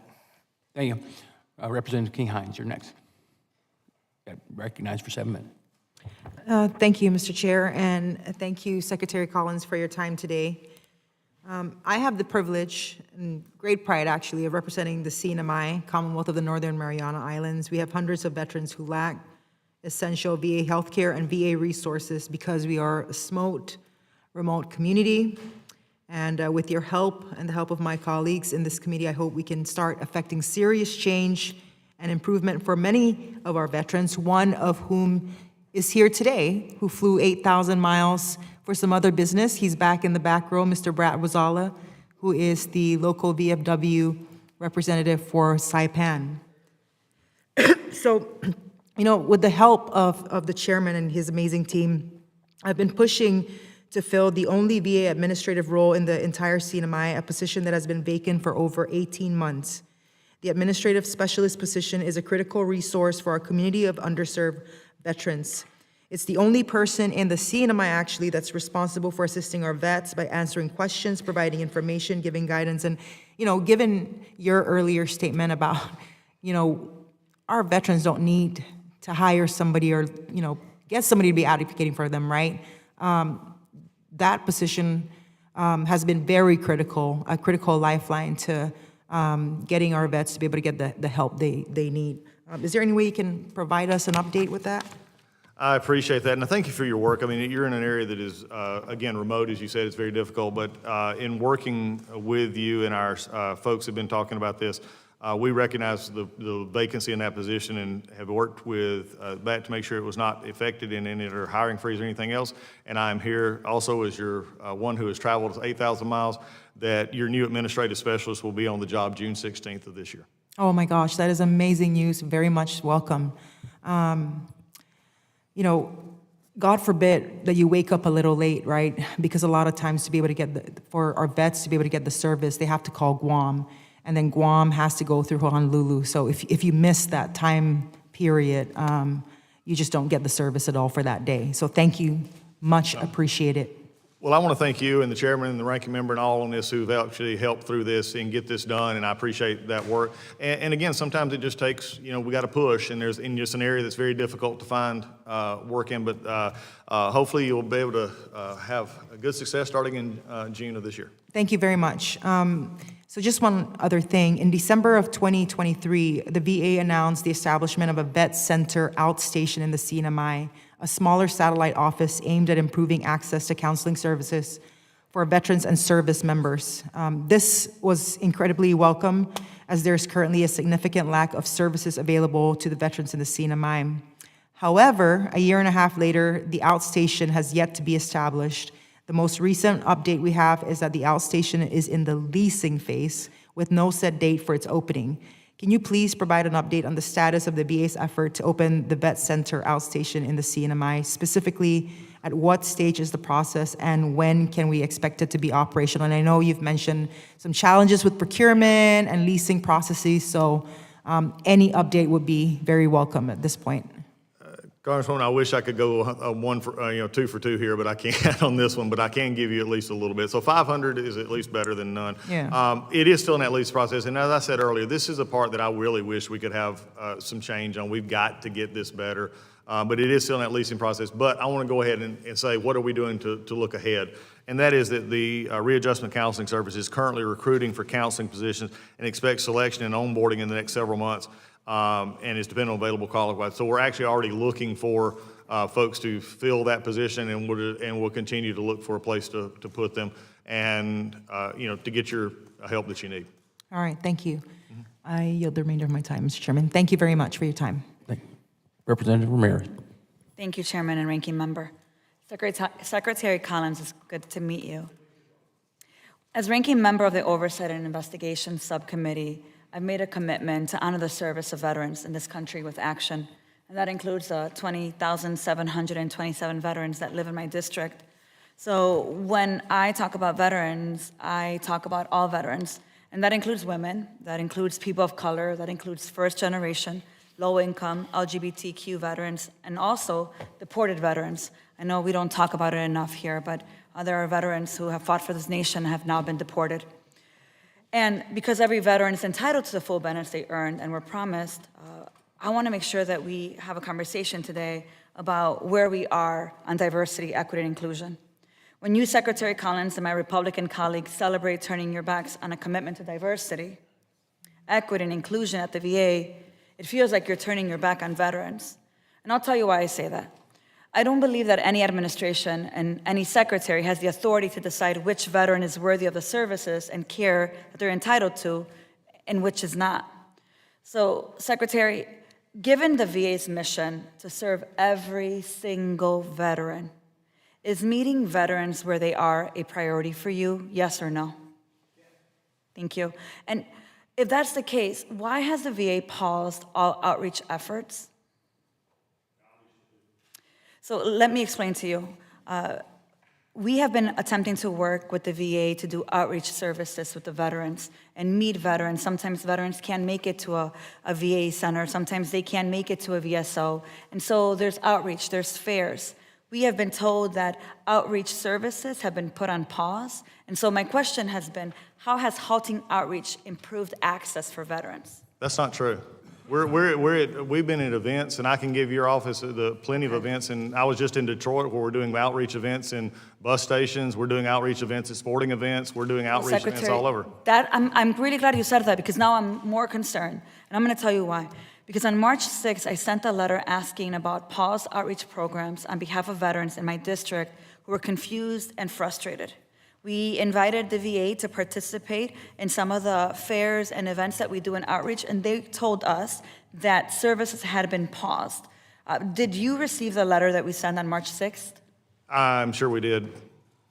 So we have not heard back from your office. When can I expect an answer? You're going to expect an answer right now, because what you have just described is malicious compliance, and it is not tolerated. That is not what is happening. And for a VA employee to tell you that they could not come to a fair or outreach is taking what was done and said, and I've had to already face this. So I appreciate your question. Well, yeah. I'm as upset about it as you are.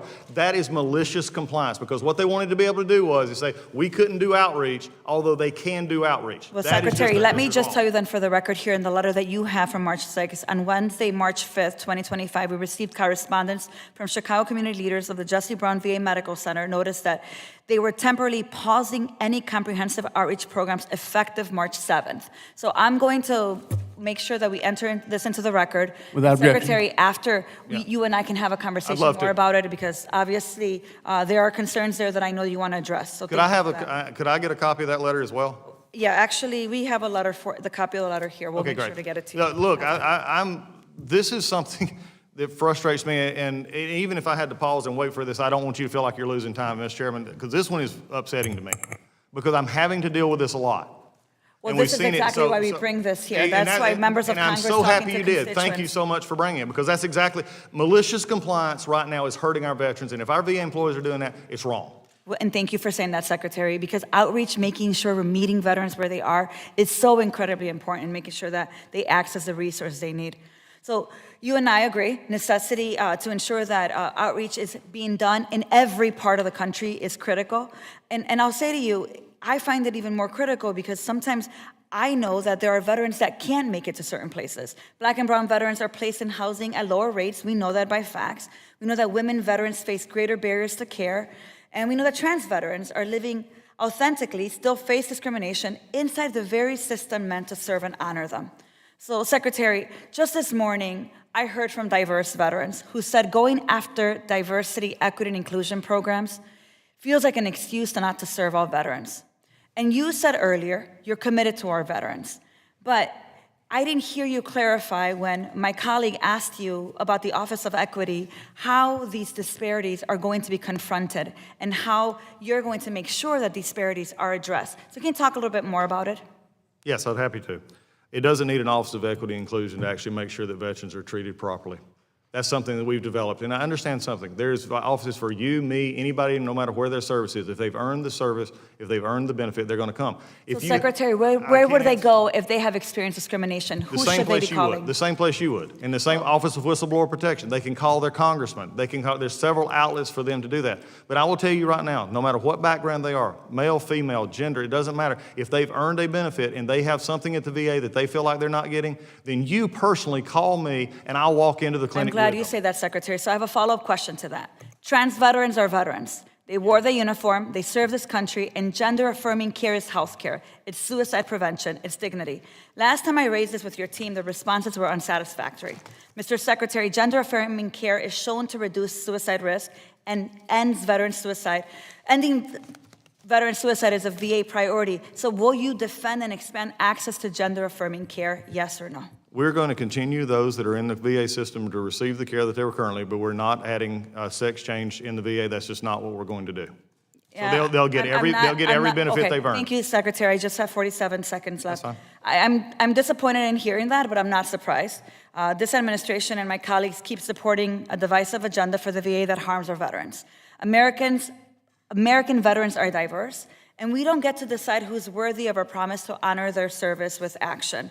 The reality is that in this moment, we have veterans who don't believe they'll be able to get care under this administration. And I want to make sure for the record and in the work that we do in Oversight, that when we talk about every single veteran, we mean every single veteran. And that means gender affirming care as well. With that, Chairman, I yield back.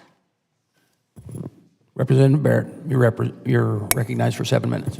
Thank you, Mr. Chairman, and Secretary, great to see you again. And I want to start by thanking you for coming to Michigan last month, spending time with veterans in my district. We deeply appreciated that and appreciate your commitment to fulfilling the mission we have to every single one of our veterans across the country, and the interest you took to come to Michigan, we really appreciate.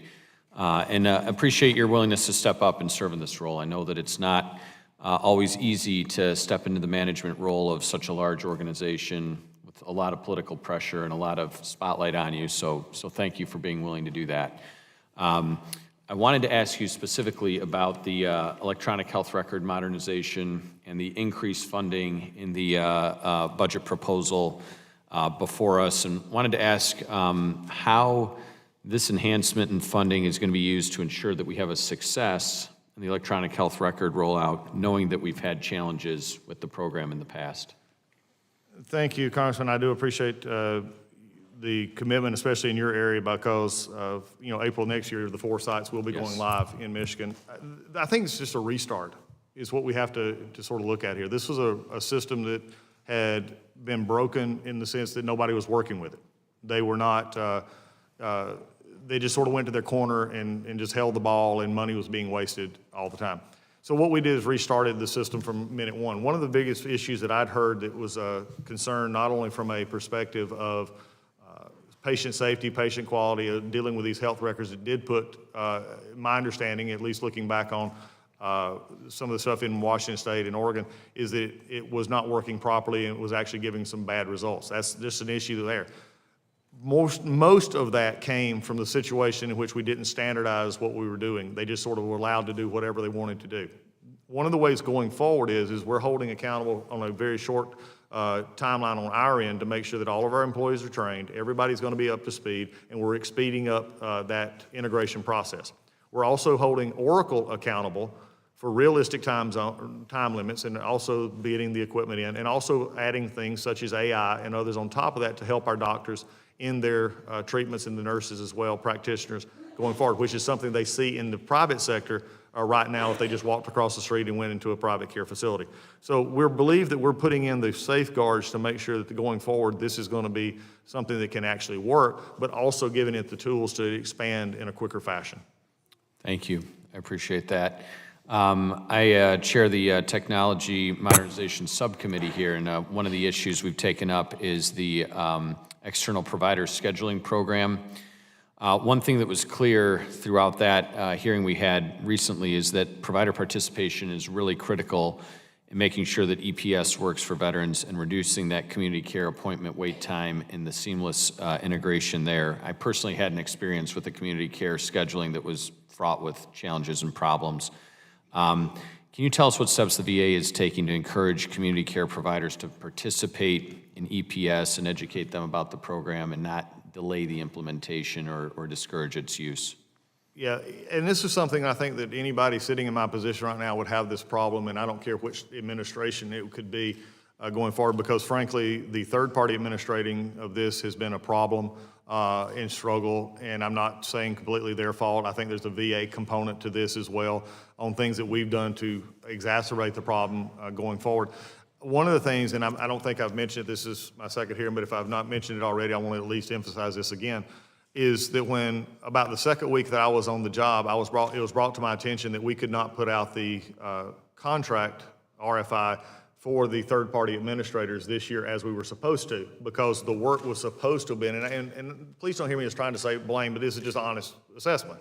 They didn't do it last year. It was supposed to have been done in the fall of last year in the previous administration. They just didn't do it. So the groundwork, legwork to work up to this was not done. So we had to put it off a year. But what it's given us the ability to do now is spend time looking at the qualifications for these contracts, looking at the things. I think one of the latest conversations I've had with some of our folks on looking at this system is there's going to be literally hundreds of changes to the RFI proposal so that we get better work with our community care doctors and with our VA. Just to let you know on this committee, if you've not understood this issue, one of the problems is, and some of the doctors have alluded to this, is that you have doctors who cannot communicate with our system, and our system doesn't communicate to them. So they're waiting weeks with, I kid you not, we're faxing information. We're putting it on compact disc and sending it up. This is something all of us could, hold hands and say, why are we doing this? But this is what's been going on, and that's what's delaying care for our veterans. Yeah, no, I appreciate that, and it felt like there was a bit of a, dragging of feet to get this integrated and to expand it. One thing I raised in committee that I'm hopeful we can look at is if we're doing the change management around the electronic health record modernization and upgrade and roll out to these facilities, it might be the appropriate time to put them onto this scheduling program at the same time so that we're doing that kind of comprehensively or with some thought there. I'm not in your position to kind of discern that practicality or not, but I do think that we need to do a far better job of rolling this out in a much more aggressive fashion to kind of achieve the benefit of getting these things scheduled in a timely way for our veterans. I agree, and it's not just the issue of inside of our own facilities, it's also the Right. veteran using it as well. And so it's a twofold purpose of how we're training and how we're also rolling this out. I feel good about where we are now, and anything that we can add on. I've already experienced to Oracle that, we expect compliance. We expect this to go forward. Fortunately, about 3 weeks ago, the Senate confirmed my deputy, Paul Lawrence, to be our deputy secretary. That is statutorily under his purview, and I've turned him loose to do that. He's getting involved now heavily on a weekly basis and even a daily basis on it. So anything we can add, we'll be definitely looking forward. We look forward to working together through the subcommittee in that effort and appreciate you being here today. And with that, Mr. Chairman, I'll yield back. Thank you. Gentleman yields back. Dr. Conaway, you are recognized for 5 minutes, or 7 minutes, I'm sorry. Thank you, Mr. Chairman, and thank you, Secretary Collins, for being here today and answering questions. In the interest of time, I'm going to ask you a series of yes or no questions, just in the interest of time. I'm very concerned about what this administration is doing to safety net programs such as the Supplemental Nutrition Assistance Program, otherwise called SNAP, and Medicaid. The cuts to those programs that are proposed are, in my mind, completely unacceptable and will put many people at risk. Many of our veterans rely on these services to put food on the table and to access health care coverage. If any veteran loses their Medicaid coverage during this administration, would you allow those veterans to be eligible for VA health care under Priority Group 6 to receive health care coverage? Yes or no, if you would. At this point in time, I don't foresee any of that happening, so I'd have to take it as it came and look at it as if it happened, if that was an understanding. That's not something that we've dealt with so far. I'll take that as a no for the moment. Take it any way you need to. If any veteran loses their nutrition benefit during this administration due to change in the law, as you know, there are some drastic proposals out there in my view, would you be open to directing the VA to provide cash subsidies for those veterans who've lost that important food security program? Veterans are exempt from the SNAP work requirements. They're not included in these issues. Well, but if the SNAP, well, the work requirements are a separate issue on the SNAP, as you know. The SNAP program itself, if it's cut, that means people are not going to be able to get the SNAP benefit at all. And so my question is, and I'll ask it again, would you be open to directing to replace that money? You have the authority to do this with cash subsidies to make sure that veterans are not food insecure. But veterans are not a part of the program that's been described as what is passed. But yet they're on SNAP. I'll move on. So they'll continue to get their SNAP program. Well, if the program is cut by $230 billion. So let me just move on. I appreciate it. What do you intend to do about veterans who can't, well, let me move on. I have significant concerns regarding DOJ's access to VA data. Specifically, I'm worried about their access to sensitive personal veteran data. Secretary Collins, can you ensure this committee that DOJ personnel who have had access to VA data have not retained any copies of that data? Yes, and they follow all the personnel and all strategic information as any employee would at the VA. Can you commit to this committee that no personal, or sensitive veteran data such as Social Security numbers, driver's licenses, medical records, or financial records have been retrieved or will be retrieved by DOJ after, I guess their time in service ends, and that those employees haven't stored that data elsewhere or have used it for personal gain. There's no even resemblance of anything that would happen in that regard. The VA is a major player in medical research and innovation. How many researchers have been fired or dismissed from the VA? None. How many research projects and studies have been impacted due to the firing of researchers? We have a lot of reports about clinical trials not being disrupted or being canceled or otherwise postponed or paused. Dr. Conway, I'm not trying to evade your question, but I do need to draw a distinction here. Are we discussing research trials or are we discussing clinical trials? Clinical trials. Okay, clinical trials. There's no clinical trials has been halted. Now, if there have been other issues that may have done it, but none has been canceled, the research trials, the clinical trials. Let me also say something, and I want to get this out because it's important. There's over 1,500 clinical trials going on right now, and of which this is hopefully not going to shock you, but did you realize that we have no centralized control over those clinical trials? I have no idea. No one person is overseeing those. So to get those information and to find out what's going on some of those, we have nobody that's actually over those, but yet we have 1,500 that are actually going on currently. I suspect many of those trials, because I work in this area, have worked in this area, are probably being done through research grants through universities that are testing various new proposed new drugs and the like, and they're being run there. But I take your point that you might not have knowledge of them within the VA itself. Some of the information, just for the record, I would provide you with some of the estimates stakeholders have given us. Since the hiring freeze by the President, and that continues to be in effect, 370 extramural studies and clinical trials will be suspended or canceled at the VA. 10,000 veterans that are relying on these clinical trials and studies will be denied care, and the VA will lose $35 million in research funding due to delays and cancellations. Earlier today, during a hearing at Milcon VA Appropriations Subcommittee, you stated that clinical trials are not health care for veterans, that they are above and beyond health care. And I must tell you that I completely disagree with that statement, and if you wish to correct it, that's fine. But clinical trials are health care, and for those veterans, as has been mentioned earlier by my colleague, might be a lifeline for a veteran who has cancer and is in a trial, or perhaps has a neurodegenerative disease and is in a trial, and those potential discoveries, that treatment that's given during a clinical trial, and it is treatment because I have been an investigator, I know that it's treatment, that any pause or delay and cancellation of such trials is a delay and cancellation of treatment. So are you taking any steps to ensure that veterans who lost access to clinical trials will still receive the care that they need? Yes, and I would appreciate the opportunity to clarify because my words were taken out of context, and I think when you have to have proper context, what I said was, because I'm having to also deal with a lot, Doctor, about people who are lying about what we're doing, in all honesty. And so when you get to the point where I've had many people come up and say, dealing with research or dealing with clinical trials, saying they've lost all access to health care. This was their wording, all access to health care. That's just, I'm with you on this. It is not. It is a part of health care, but it is not, they didn't lose their access to their primary care physician. They didn't lose their access to anything else. And even if it's true, we did not cancel any of the clinical trials. And as we move forward on that, we're going to continue to do that because they have actually provided a great deal of service to not only our veterans, but outside that veteran organization as well. And the same is true with that no research trials have been canceled. That's one of the reasons we put the pause in that we did as well for that.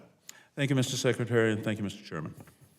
Representative Hamday, you are recognized for 7 minutes. Thank you. Thank you, Mr. Chairman, and Secretary Collins. It's good to have you here. And I believe happy birthday. Thank you, it is. I've turned 68 today. I'm just doubling my age so I can fit in with my other colleagues over here. Well, that's it for me, Mr. Chairman. I'm gone. As we all know, the number of veterans in America has declined over the past 2 decades. Yet VA spending continues to skyrocket, and this trend is simply unsustainable. Now, Mr. Secretary, under your leadership, the VA is finally taking long overdue steps to increase accountability, eliminate waste, and refocus the department's mission of serving veterans and not preserving bureaucracy for bureaucracy's sake. Now, as my Democrat colleagues fearmonger, the reality is more than 300,000 jobs have been exempted from the hiring freeze. The focus is on eliminating the administrative fat, not doctors and nurses. Veterans need the VA bureaucracy to work for them, not the other way around. It should not have taken the VA's chief financial officer 2 weeks to give a simple set of basic budget accounting information to you, but that is what we had until recently. With more than 60 disparate HR systems, outrageous tales of corruption, and chronically broken veterans integrated services networks, we have lacked fiscal accountability for decades. Now, Phoenix's Carl Hayden VA Medical Center, which is quite infamous, failed so many veterans that it became ground zero for reform efforts. And I know there's been a lot of progress being made over there. But veterans in my district and across Arizona expect the VA's budget to directly support their care, not layers of administrators removed from the mission. I look forward to assisting your continued efforts to refocus the VA on its high-minded mission, taking care of veterans. The Trump administration's reforms aspire to accomplish this by providing greater oversight, less bureaucracy, and a culture of nonstop effectiveness. Now, Mr. Secretary, we've heard a lot of scare tactics, but I want you to talk about, once more, list the services and jobs excluded from the hiring freeze. Thank you for offering the question. And one of the things is, there's something you said in your question that I want to address if I could, and I'll get to that part. You talked about our chief financial officer. I wish I had one right now. Right now, our chief financial officer, our lead general counsel, and our national cemeteries undersecretary are being held up in the Senate. These are 3 veterans who have all served. One who is going to be Sam Brown, who is going to be head of our mortuary affairs, our cemeteries, gave some of his own body to service of this country after being blown up, and yet is right now being held hostage in the United States Senate by the same people who actually want to say, we want you to hire veterans and not fire veterans. Well, now I just got a sense, and I've told the senators this as well, it's time to stop that. If you want to hire veterans, and I got 3 of them that need to be approved and need to get on the job working for veterans. So when you say I have a CFO, I don't have one because I can't get the Senate to approve them. So don't tell me they want to help veterans when they got 3 of them sitting right there, one who was grievously injured in wartime that they refused to approve. That's what I'm dealing with right now. In addition to what you're saying and what we're looking at, we're not looking at doctors, we're not looking at nurses, we're not looking at this, and you just look at the numbers in general, and you have your poster there. I mean, we're looking at issues that I talked about earlier, where we have payroll that is being done at 60 locations, which was supposed to have been centralized a long time ago with hundreds of employees that we're now having to look to see how we can consolidate to make sure we're running it efficiently and more cost effective. We don't need them all over the place. We don't need the issues that we have of human resources being run in every location, again, with hundreds of employees. We have a system of a VISN system, which many of you may understand was put in the 90s to give general oversight over our hospitals. Did you realize that, and I talked to some folks from that time frame when they actually put this in, that they were supposed to be minimally staffed, 10 to 20 people will be in the look at our VISNs. Right now, our VISN structure, with everything we've added on to it, instead of having that number, most of them have full-time staff between 60 and 100, but added staff of nearly 16,000 in the VISN structure.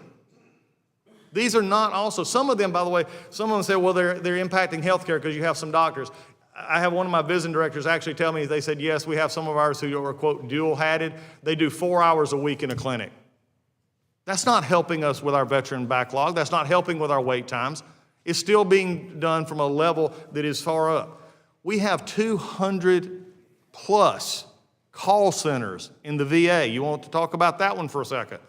These are, I mean, every one of our VBOs, our business have one of their own call centers for their mortgage issue. It's like, why do we have this? This is the part that has just grown over time, and it's not affecting healthcare. We're going to make it easier for a veteran to call on one of these lines and get to talk to somebody on the other end of the line. But we're also going to make it to where we have people who are actually working in these our clinics, working in our disabilities, and working in our cemeteries that actually have firsthand touch.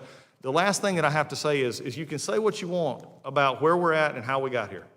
But in 10 years, GAO has said we got a problem.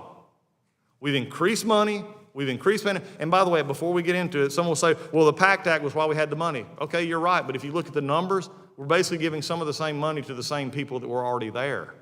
just in a different capacity. And I respect that. They've earned it. As I have said before, I am a veteran who served under a burn pit for almost 5 months.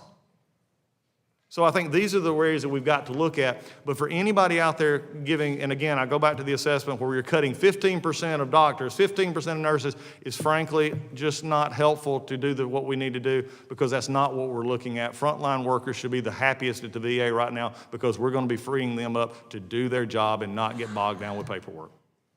Absolutely, and I hope to see your CFO Senate confirmed very soon. You need that. You have a tough job right now ahead of you.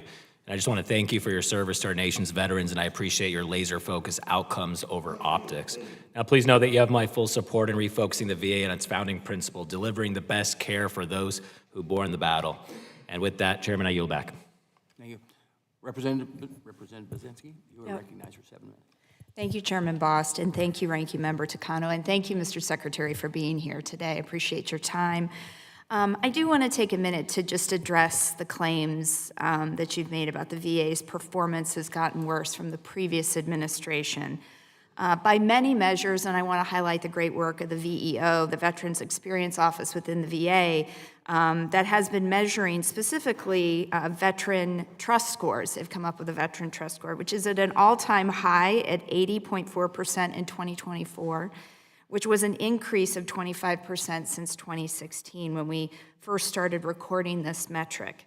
VA employees, many of them veterans, as you know, have been stepping up to meet the demands. You referenced the PACT Act, which was a historic expansion of care. But now with more staffing cuts on the horizon, these public servants are being asked to do more with less, is my concern. Almost 4 in 5 VA employees are members of unions.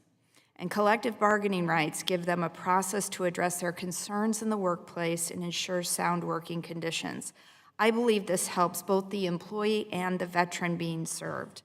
Mr. Secretary, when you endorsed President Trump's executive order stripping VA employees of their labor rights, I believe you devalue their work. And coupled with the threat of significant staff downsizing, I hear from constituents working at the VA in my district that they have increased fear and stress, and there are deep morale issues at the workplace where they deeply believe in the mission of serving our nation's heroes. Of course, we agree that improvements can and should be made at the VA, and I want to say that despite testimony, none of us on this committee believe that the VA is perfect. But improvements and changes, I really do believe, need to be done in a manner that is thoughtful, legal, and based on the input of stakeholders, which includes us in Congress. And so I'm going to shift gears and talk about one area that you have touched on, and I'm really honored to be the ranking member on the Tech Modernization Subcommittee with our chairman, Mr. Barrett. And so I want to spend a little time talking about the EHRM as well, which I think is one area that we can all agree is a place that could use improvement. Your remarks mention an accelerated rollout of this system, and I too really do want to see EHRM be successful, and can acknowledge that there have definitely been stalls and not a lot of success seen to date. But I think it's worth taking a minute to say, talk about the program and where it started and then where it is today. So this program actually was started during the first Trump administration in 2017. The VA signed a $10 billion sole source, no bid contract with Cerner, which some have said, the GAO has mentioned that, influenced by so-called Mar-a-Lago crowd. As Cerner struggled with the implementation, then Oracle acquired them in 2022. So as you know, there's a total of 170 VA sites that need to implement the new EHR system. Since 2020, VA has rolled out, and I think we can acknowledge, only 6 sites, which is that's not great. Now VA has announced plans to roll out EHRM at 13 sites by 2026, which is progress. But my concern is that leaves about 151 sites left. And so if we're accelerating that to by 2031, how are we going to get there? This is going to be a major undertaking, and I'm just very concerned with the staffing levels in particular. If we're not fully staffed, how we're going to meet this metric. And so in the midst of what I think is a massive reduction in force and then a bare bones IT budget, I'm really worried that this is going to set up the VA for failure. I completely agree with you. You mentioned standardization. That is something we've talked about on our subcommittee and something we should be moving to. But some of the unique challenges, as you know, is that every VA has their own unique system, and trying to get all of them to standardize is a challenge. But I agree with you, that's something we should be committed to looking to. So one of my first questions for you, Secretary Collins, is to better understand how workforce cuts will help you achieve that. What is your target reduction for OIT workforce? At this point in time, there's no quota or anything else looking for OIT or any other workforce. It's looking at total picture of who we have where, and we're going through that process right now. So have there been cuts to the OIT workforce? Not at this time, no. No, And- there's been no. We let less than 1/2% of employees that were here in January that have let go at the VA. Okay, so there's no plan in the future to reduce the OIT workforce? I think when you overlook it, are there areas of the OIT workforce that may or may not be essential to what is happening? I'm not going to say there's not, but I'm also going to say that it's essential to us going forward as we look forward in this. Okay, because I just I think just that's critical. I understand what you're trying to Yeah, say. I don't mean to be evasive in this, but I'm Yeah. not going to go that granular. Yeah, I understand. And I think I hear what you're saying about the medical staff of the VA, but I think the OIT is a great example of those aren't medical staff, but they're really critical to being mission-driven and to getting a program like the EHRM system really successfully off the ground. These aren't doctors or nurses, these are technicians, these are tech folks, and that's why I'm asking. No, and it's a great question because, you've actually opened it up a little bit because also neither are people who clean our rooms and neither are the plumbers and neither are electricians, which we've we need protected. them. We protected them as well, so Yeah, they're part of that we need them. 300,000. Okay. So I guess during your testimony last week before my Senate colleagues, you indicated that technologies would help VA to improve efficiencies in the face of workforce cuts. But it sounds like, and one of my concerns is that we might be using technology to replace people, which is a concern of mine, because I think, quite frankly, the VA is not, we don't want to be installing McDonald's kiosks here. These are actual people we want serving our veterans person to person. And so I just want to make sure, can you respond to that and how technology is potentially going to be used? Well, I think technology is working to how we're taking first-time claims and a lot of this is in our BA, our benefit side. We can actually take things that we've seen over and over and over again that we can get a benefit that could take several months under a system. We're actually getting new claim benefits done within literally days, so that they're not waiting for these things. So I think you use them in ways that it helps. You don't use it, technology is not going to solve every issue that you ever have, but it can get us more efficiently, especially in ways that are more not hands-off, but they're more the transactional with our, like, mortgage benefits, the education benefits, things like that could work in that way. Okay, would love to keep talking. I have time for maybe one more quick question. I did want to ask the VA Chief Information Officer, the OIT, that position I don't think has been filled, if you could respond to when you think that position will be filled. We're working on that as we speak. We're still interviewing some folks. It's hard to fill some positions, and we're still working to get that filled. Okay, thank you. I yield back, Mr. Chairman. The votes have been called, and it is the intent of the chair to go to recess for the votes. We will I would like to get everybody back here as quickly as possible, 10 minutes after the last vote. There's only 2 votes, and we will carry on. I know that many of you might have flights or whatever, but we will try to get through to everybody. We will come back, and as I said, Mr. Luttrell, you'll be the first one up when we get back. We'll wait in recess until the call of chair.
We will come back to order.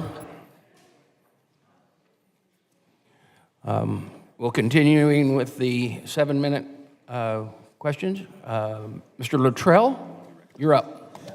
You're recognized for 7 minutes. Thank you, Mr. Chairman. Mr. Secretary, welcome back. I'm sure you're used to the kind of the ebb and flow of this place. I need to kind of lay out my question. So not old. Everybody, he's from Georgia. Just take notes. Okay, sorry, I digress.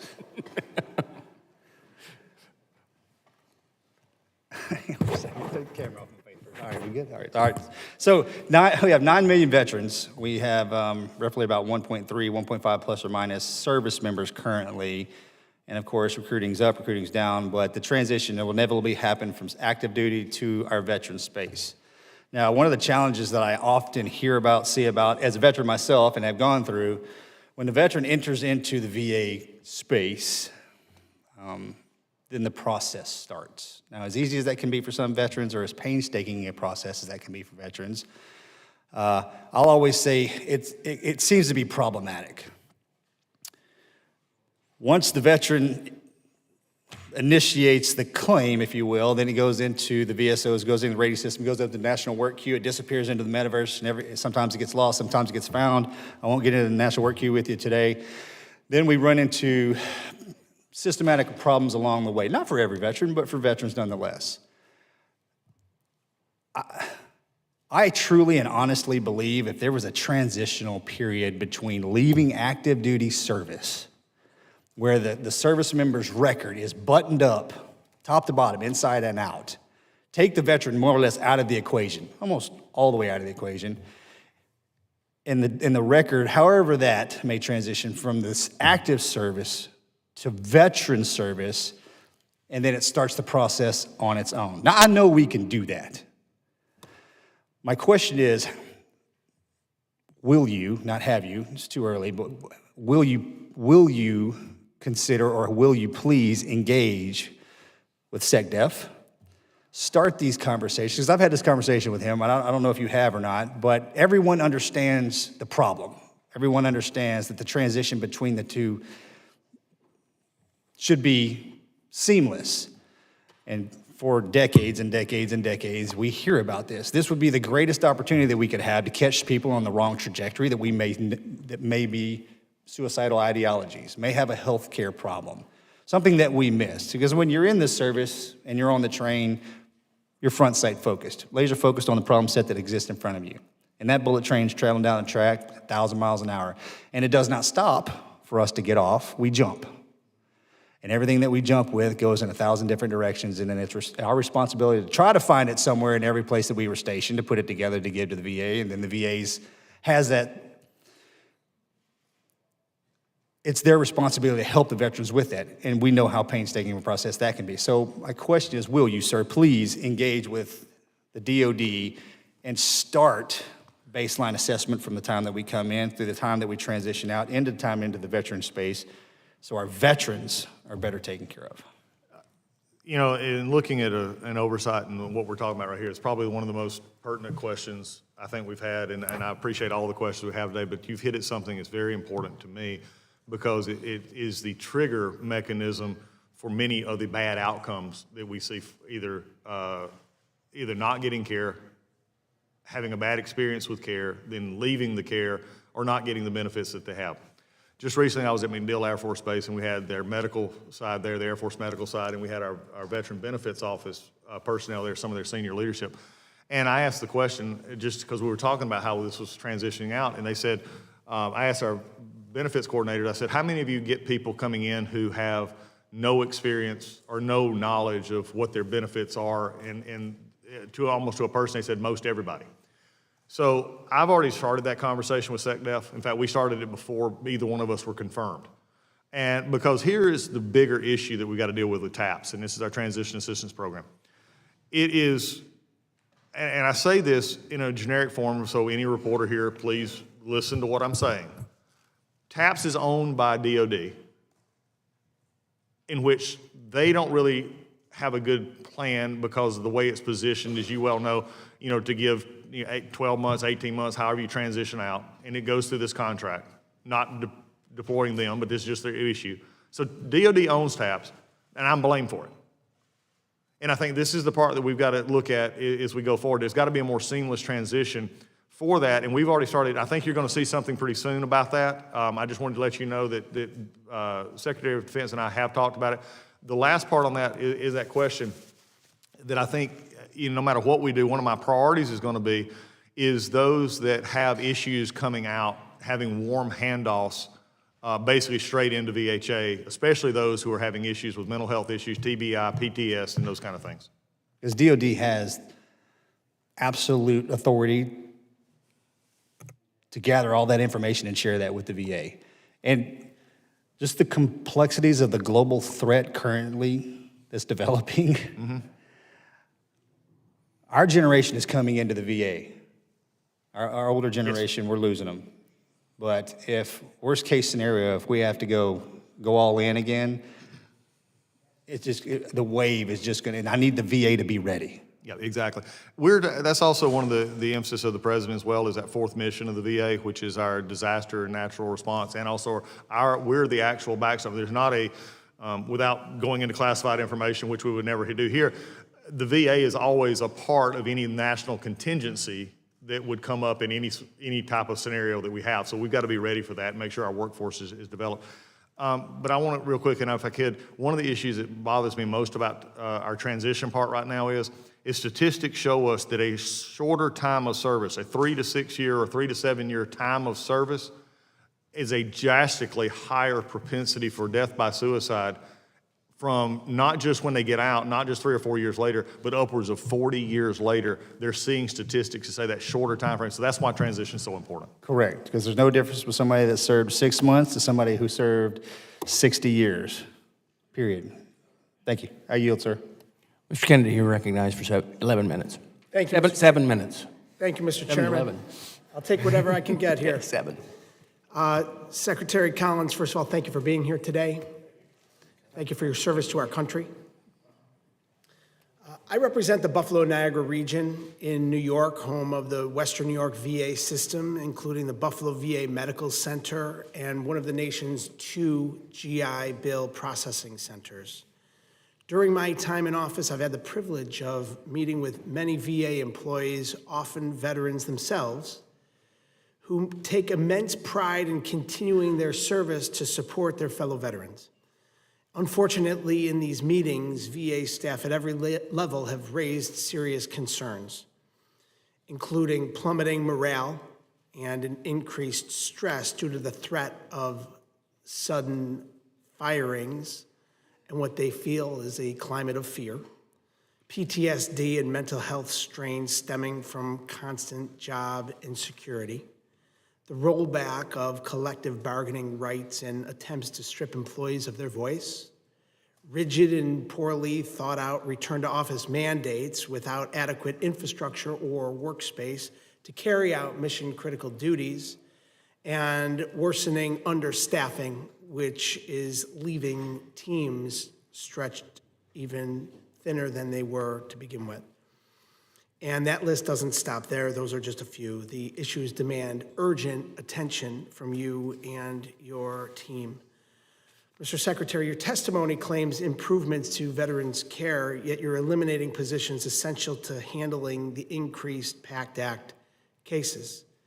Cutting these roles removed skilled, experienced staff who directly assist our veterans. Outside consultants and political appointees obviously cannot do this work. Neither can AI. VA employees in my district work tirelessly to deliver care and benefits. They're not faceless bureaucrats. They're honoring our promise to our veterans. And your testimony states that VA aims to place employees where they're needed, reduce unnecessary overhead, and strategically cut staff. Now, I've asked this question repeatedly of this administration, still haven't received a clear answer. How do you plan to reduce staff without affecting care? Who exactly are you planning to let go? What are their roles? What qualifies as unnecessary overhead? And what safeguards are in place to ensure that these cuts don't further strain an already short-staffed system or reduce access to vital services for our veterans?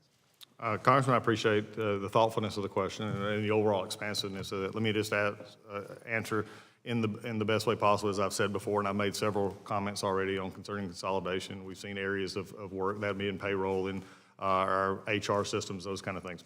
The people that you're speaking to who actually handle disability claims, who actually move forward these processes, are not the people that are involved. In fact, we've exempted 300,000 plus positions to make sure that those are actually the positions we need, that we're going to keep, and that we're hiring. And right now, in any one time, we look at this and going forward, and there's been something that's been said a couple of times, and I want to address it here.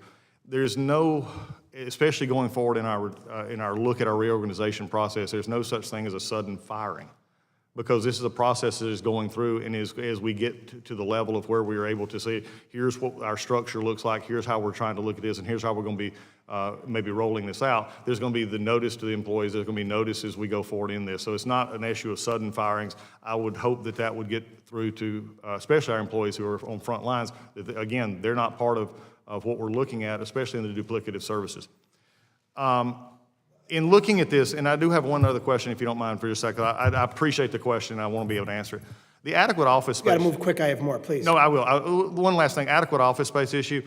Anybody that's brought back from our work processes that are not in spaces that fulfill their duty, the supervisor in that position is not fulfilling the role, because it is stated clearly that no one is to be brought back into a position in which they're not able to do their job. So if that is happening, then we'll hold supervisors accountable and make sure that's happening. They're not going to be able to. I hope that answers. The consolidation of space, I will just say, when it comes especially to dealing with our veterans and mental health services, when you are in confined spaces and you have practitioners that are providing those services, oftentimes via a virtual space, that is a problem when they're in a consolidated space. These veterans are not feeling comfortable sharing privileged, confidential, very personal information. So that is something that has to be dealt with.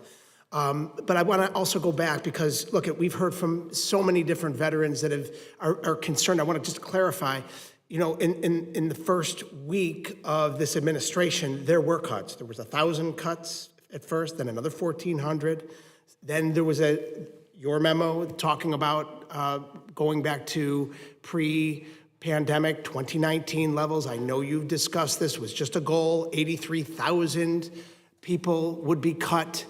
That is all concerning, all pre-PACT Act as well, when those people were hired specifically to deal with our veterans that have had these horrific injuries fighting for our country. So I think there needs to be a consistent message. I'm very concerned. I know our veterans are worried, they're fearful, and those that are employees as well. And Mr. Secretary, you talk about over in the Senate, those service-disabled veterans that are waiting to be approved by the Senate. There are service-disabled veterans that have served this country and are serving in the hospitals and the VA system today that are getting cut and are losing their jobs because of this administration that is not treating them with the dignity and the respect that they have earned and they deserve.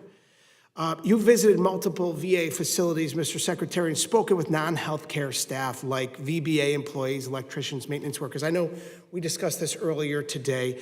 I think we agree these roles face similar challenges across the country. So why did the Milwaukee VA preserve these collective bargaining rights for nurses and facility workers while employees in the Buffalo VA and Buffalo VBA lost theirs, even though their job functions are identical?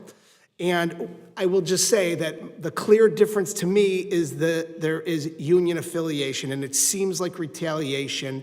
The Buffalo VA employees are represented by 3 different unions that have filed lawsuits. Can you please elaborate and discuss how these determinations were made? I think from that perspective, and I'll be very simple here because it's going through a process right now of legal issues as well, as they were made following the EO from the president to go forward on this, and we're following that. And of course, are going through any of the issues that are currently under litigation. Mr. Siscomani. Thank you, Mr. Chairman, and thank you, Secretary Collins, for being here. First, I want to thank you for your visit to Arizona and Tucson just few weeks ago. I think we had a great time there. You got to see what the VA is all about there and their needs and the things that we can work together on. Thank you for spending the time to visit our districts. I know mine is not the first one that you've done that with. I think you have a very hard job ahead of you with a lot of cleanup to do, plethora of issues that I think we've heard about from both sides here. You're getting to them as fast as you can. At the same time, dismantling a lot of the misinformation and lies that are coming out regarding the VA and what your efforts are, and the president's as well. So thank you for all that you do there. Now, I want to focus on the issue of veteran suicide, and you and I have talked about this. I know that's a passion of yours. During our meeting in March, and then again, your visit last in April, we discussed the Arizona Be Connected program that I mentioned, which serves my veterans with their mental health needs and works diligently to forward the goals of the VA suicide prevention strategy, and that was cut under the previous administration. I was and still am looking forward to working with you to find a solution to ensure our veterans, and particularly the ones in Arizona who benefit from this program, who have told me they personally rely on it for their mental health needs, continue to receive the assistance. Now, unfortunately, we don't have full clarity on the status and the future of the program. Now, I know that this is an important issue to you. It's your passion as well. And we did receive some information last night from the department in terms of some of our questions and the answers that you provided there, but still no real clarity there. So I want to talk a little bit on that. And just before I give it back to you so you can talk about that, I want to make sure that we all understand, and especially the department, you and your team, that we're not talking about frivolous partnerships here. This is a program that specifically serves veterans and their families, that specializes in mental health and in suicide prevention for the veterans. Because of the VA scandals a decade ago that resulted in the creation of this program, veteran suicide rates in Arizona were 3 to 4 times the national average, with 260 deaths estimated in 2024 alone. So this is a huge issue for Arizona, even more than in other states. So when I was told that the previous administration was canceling funding for suicide prevention services without communication or justification, what I hear is that I potentially have thousands of constituents in the highest caliber and need being left without care and without the support that we were promised. So I know you agree that veteran suicide is absolutely the last issue that should experience delays in communication and care. So can we commit together to work on this and maybe getting more clarity on the specific future of the program? Yes, and I think that is in the Be Connected program, and it's what we're wanting to do, and I think we've talked about this before, is making sure the programs that we're going through have key deliverables, things that actually can be measured so that we can get this done. And I'm committed to working with you, and I know we sent the response back to you. We're going to continue to work to make these programs, such as Be Connected, have the measurables that we can make sure that we're getting the results that you've expressed how those are working, and I appreciate that. We also have to look at it as an overview program, how we're reaching out. And it may be something, as we put more emphasis on and more accountability on, that we can expand as we go forward. Yeah, I remember you mentioning how much money was being spent on suicide prevention, and the results overall of that investment weren't yielding the results that they should, based on the amount that is being there. This one is a public-private partnership. It is yielding results. We'd love to provide, again, the information on this, because it's something that I think can serve as an example, not only to keep promoting it in Arizona, because our veterans are calling for it, because it has worked, but maybe even a model for other states as well. So I would, that is really my top priority in terms of comments this morning. I mean, what are we, afternoon, evening? What time is it?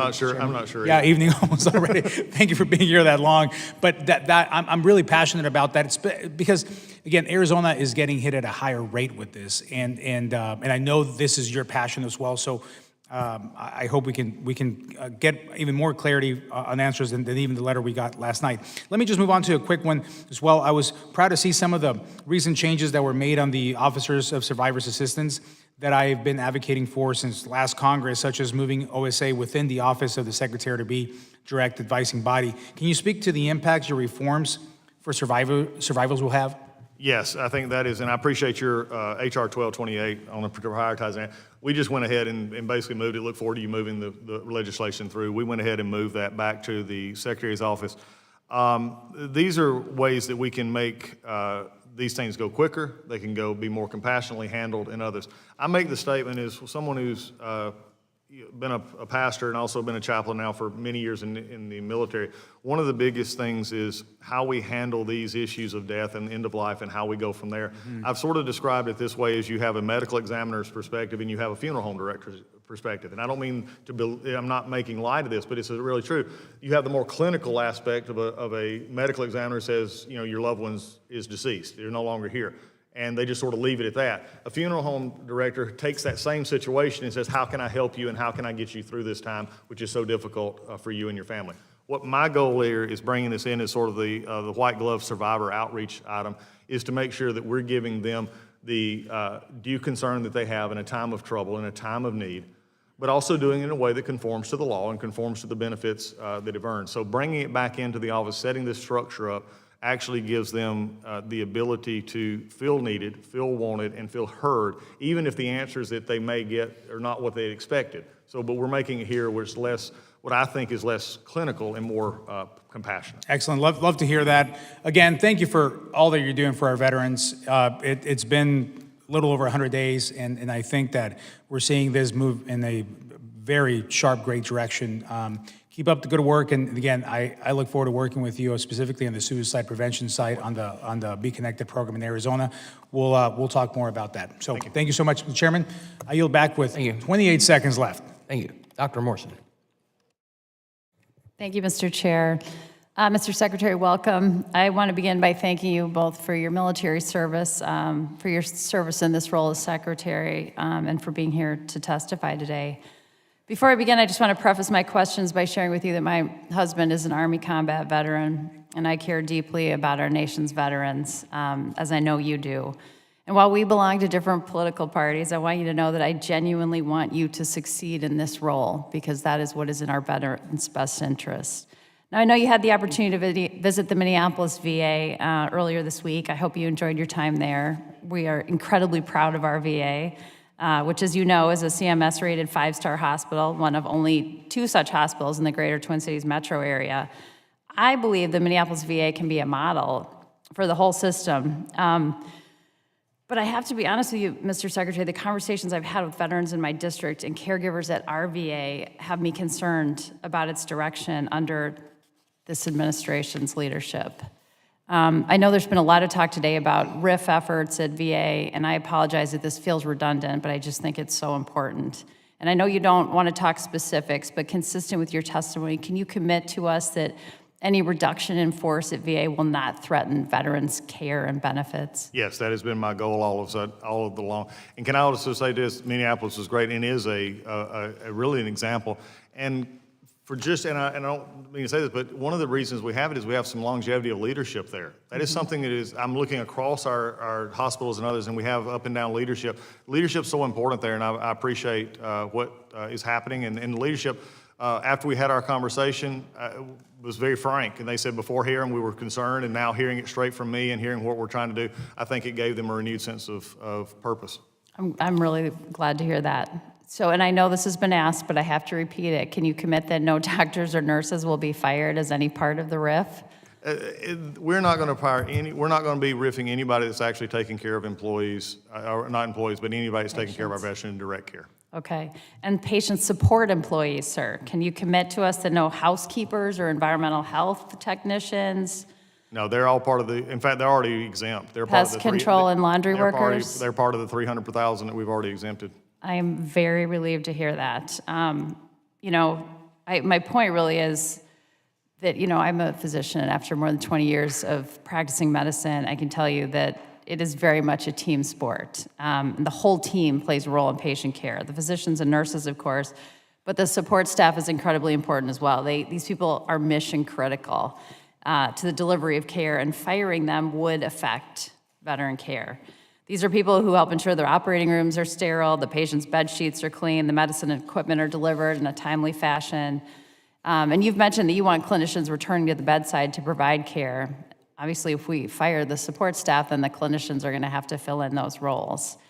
So I'm relieved to hear that they will not be impacted. And I think we will want to hold you to that, because I am concerned that there's a crisis of morale right now at VA. I was actually really shocked when I spoke with some frontline VA workers at our Minneapolis VA just the other day. And I was pretty shocked when they said, two of them said, I question whether the secretary actually cares about veterans. I was really devastated to hear that, Mr. Secretary, and I would assume that you would be too. Because despite our political differences, I genuinely believe that every person in this room cares about serving our veterans, including and especially you. You know what it means to put on the uniform and serve our country, Mr. Secretary, and I have immense respect for that. But I have to say it's troubling to me that VA providers caring for my constituents feel this way. These are your employees, Mr. Secretary. These are the people we trust to care for our veterans, and they're scared right now. If we continue to go down this road of firings and what they feel like is intimidation, we're going to lose good people, and it's going to be veterans that pay the price. And I know neither one of us wants that. So my question for you is, what are you going to do to improve morale at VA? Well, first and foremost, being here, being in every interview that I have. I've spent 100 days in which we have been, instead of working many times on issues that we have found, looking at how we can improve and do this, I have been fighting rumor and innuendo. And this is the problem that I have from day one. There are reasons that people are scared, and it's not coming from my office. It's coming from folks who actually talk about the things that I've talked about earlier. When we have reports saying you're going to fire 15% of the doctors at Minneapolis, that's just a lie. Well, but Mr. Secretary, respectfully, that 15%, 83,000 number came from your people. It did come from my people, but it has no context to actually firing frontline employees, of which I have talked about. Because here's the deal. I've said it many times. I repeat it every time that healthcare providers who provide that frontline care, even the ones that you mentioned earlier, are not included in this. But yet every time I turn around, there's another article, or there's someone in the community, or a member of Congress, or otherwise, they're saying these radical cuts, these radical things.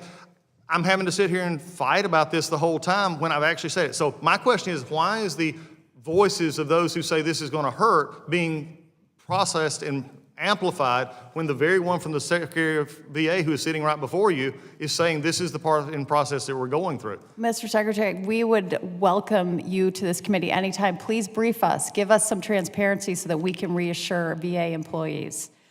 I do want to ask one other question. The VA Center for Women Veterans sent out an email blast just last night that said it was embarking on an ambitious goal to enroll 1 million new women veterans in VA. I think that's commendable. We've discussed today that women veterans are the largest growing group of veterans, and I, of course, support the effort to bring more women veterans into VA. Could you share a little bit more about your strategy for doing so? And surely a significant increase in demand will require more clinical staff and space, won't it? What is VA's plan for reaching this milestone that you've set? One, I think the milestone is great. I'm glad you recognize it. We're looking at that and encouraging. But again, this is hard to overcome at this point. I mean, because without going through the process here of where we're actually looking at cuts and putting people back in places where they need to be, in which we could actually increase capacity at some of our clinics and some of our hospitals, which will not affect and actually would welcome these going forward. I think that's the fundamental issue that we're dealing with here, is there's an understanding of what we're trying to do and how that's actually playing out. Mr. Secretary, I hope you will come back to our committee and testify about all of these issues. We'd love to know what your process is, and thank you so much for being here. Mr. Chair, I yield back. Representative Kicken.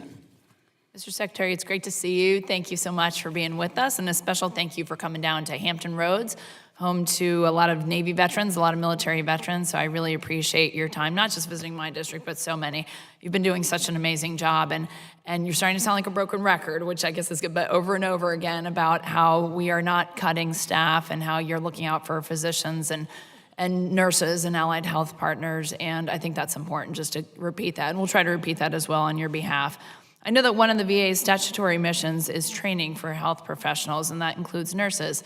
And we have a nursing shortage right now across the board, not just in the VA, but on the civilian sector. So I'm thankful for the VA's investment in educational opportunities, including residency programs and clinical opportunities. And you have 68 nurse residency or clinical programs, including 34 primary care slots, 26 mental health slots, and you've expanded that to 8 geriatric and extended care slots. And as a geriatric nurse practitioner, I'm certainly thankful for that. I think that we have a lot of older veterans, and And I know that with the aging of America just in general, we need to be focused more on providing geriatric-specific health care. So thank you for recognizing that. I wanted to offer some comments on behalf of what I consider to be an underutilized resource. It's no secret that sometimes physicians feel encroached upon when we integrate advanced practice nurses, but their superb care cannot be overlooked. And I think we've talked about that even a little bit today. But just to present some evidence-based research, I know that patient safety outcomes are identical regardless of whether for example, anesthesia is provided by a physician or a CRNA. There's no secret that we have a shortage of anesthesiologists, so we have nurse anesthetists who are available, and there's a lot of debate about integrating them into VA healthcare. CRNAs are often the sole anesthesia provider in rural hospitals, ensuring safe obstetric outcomes.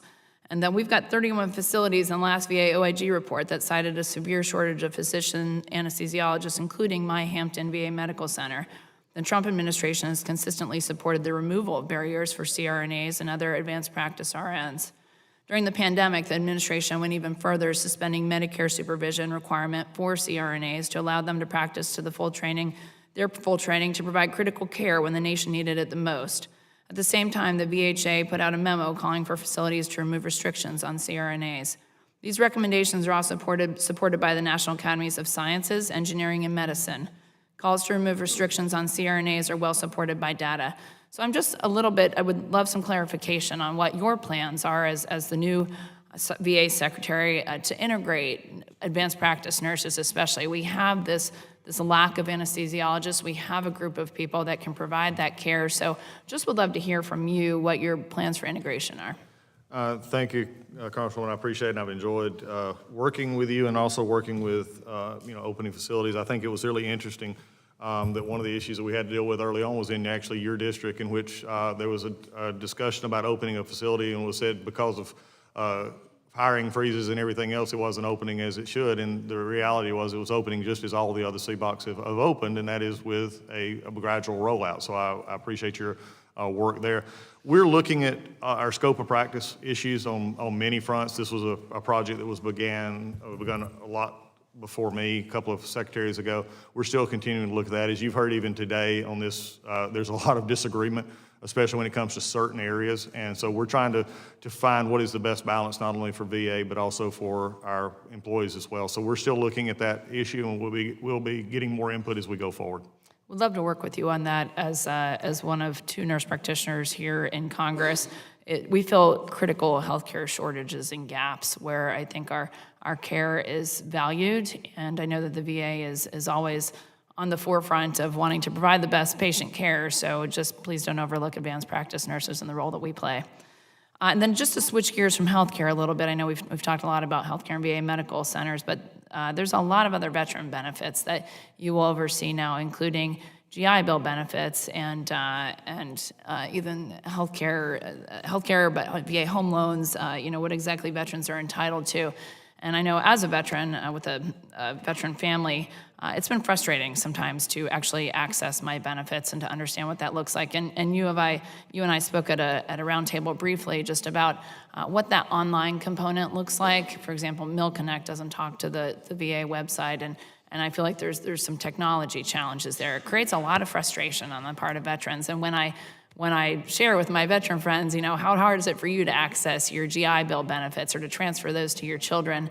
All of us share the same level of frustration. So with our VA budget that we have, can we, or do you have any plans to dedicate a portion of that into upgrading this probably outdated technology? I think that that investment of trying to make it a little more user-friendly, that website piece, so veterans can log on in one place, can see their benefits, can understand, how to transfer their GI Bill benefits to their kids, what even that paper trail looks like. I got a 15-page letter about my son's, it was my husband's GI Bill benefit, but transferred to my son, and that I couldn't really decipher. And so that was frustrating to me, and I'm sure I'm not alone. So just would love to hear your plans about that technology upgrade, and if you could add that to your list of things to do to maybe make that website just a little more user-friendly. Yes, Congressman, we're looking at every opportunity we can to streamline our online access, our online portals, to make it easier to understand. It goes back to something in your comment just now reminded me that when I actually was able to access my benefit, when I used it for transferred it to my kids, was I didn't even know it existed. And it came to me when I was on base one day, and I had another officer who we were just talking about it in general, and he said, well, you know that you can use that money? I said, what are you talking about? Okay, this just shows you that there's an understanding that needs to happen even more as we go forward. So yes, anything we can do in that realm, we're going to continue to do. It's about this is probably as clear as I can say, it's about putting that veteran first and saying, how can we make that happen for all of our veterans and make it easier? I've said this early this morning, I'll say it again, and I may have partially said it here. When a veteran has to call any one of your offices, and 60% of your caseload is VA caseload, when they have to call your office, it's a mission fail for us. It's a mission fail for VA. It should not be this hard to get benefits that are already earned, no matter what the bureaucracy says or anything else. Thank you for that. All those benefits are important health care, but even the education benefits, et cetera, et cetera. So thank you for prioritizing that as well. I appreciate your time. I yield back. Dr. Dexter. Thank you, Mr. Chair. Secretary Collins, thank you for joining us, and thank you for your endurance. Like many physicians, I was trained in VA facilities and proudly cared for veterans at the Denver VA for 7 years. As a critical care physician for nearly 20 years, I have cared for far too many families grappling with post-suicide attempt repercussions. They're looking for answers, support, and hope. So I know you know and you've expressed your support for our veterans in dealing with the fact that they're amongst the most vulnerable people in our communities. Risk for suicide is very high amongst our veteran population, and it sounds from your multiple comments today that this is a top priority for you, and you've stated that multiple times. I just want to verify that we are in that together. We're definitely in that together, and thank you for your work there. One of the things, if I could just interject here, most people don't realize it's not just 75%, it's closer to 80 or 90% on some baby docs who all come through the VA. Yep. What I would love to have, and have your help and the other doctors' help, how can we keep them? Some of that is actually, by the way, if you want a bill recommendation that you might want to carry, let's raise the caps. Yeah. Get my caps raised so I can actually hire doctors at a rate that is better than what we got right now. Love to work with you on that. Former Inspector General Michael Missel was dedicated in his work to end veteran suicide as well. And under his leadership, the Inspector General's office issued, and I just brought a few, report after report after report, laying out steps to better protect veterans who are at risk for suicide.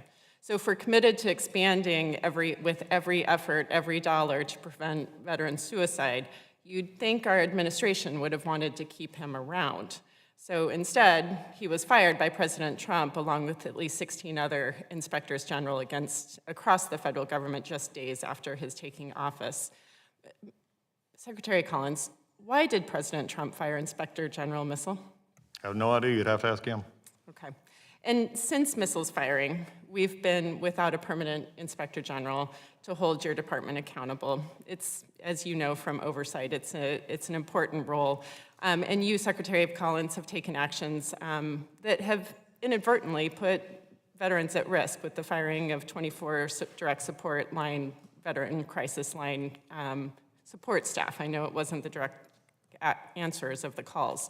I know you've rehired those VA workers, but can you tell me, did you approve those initial firings?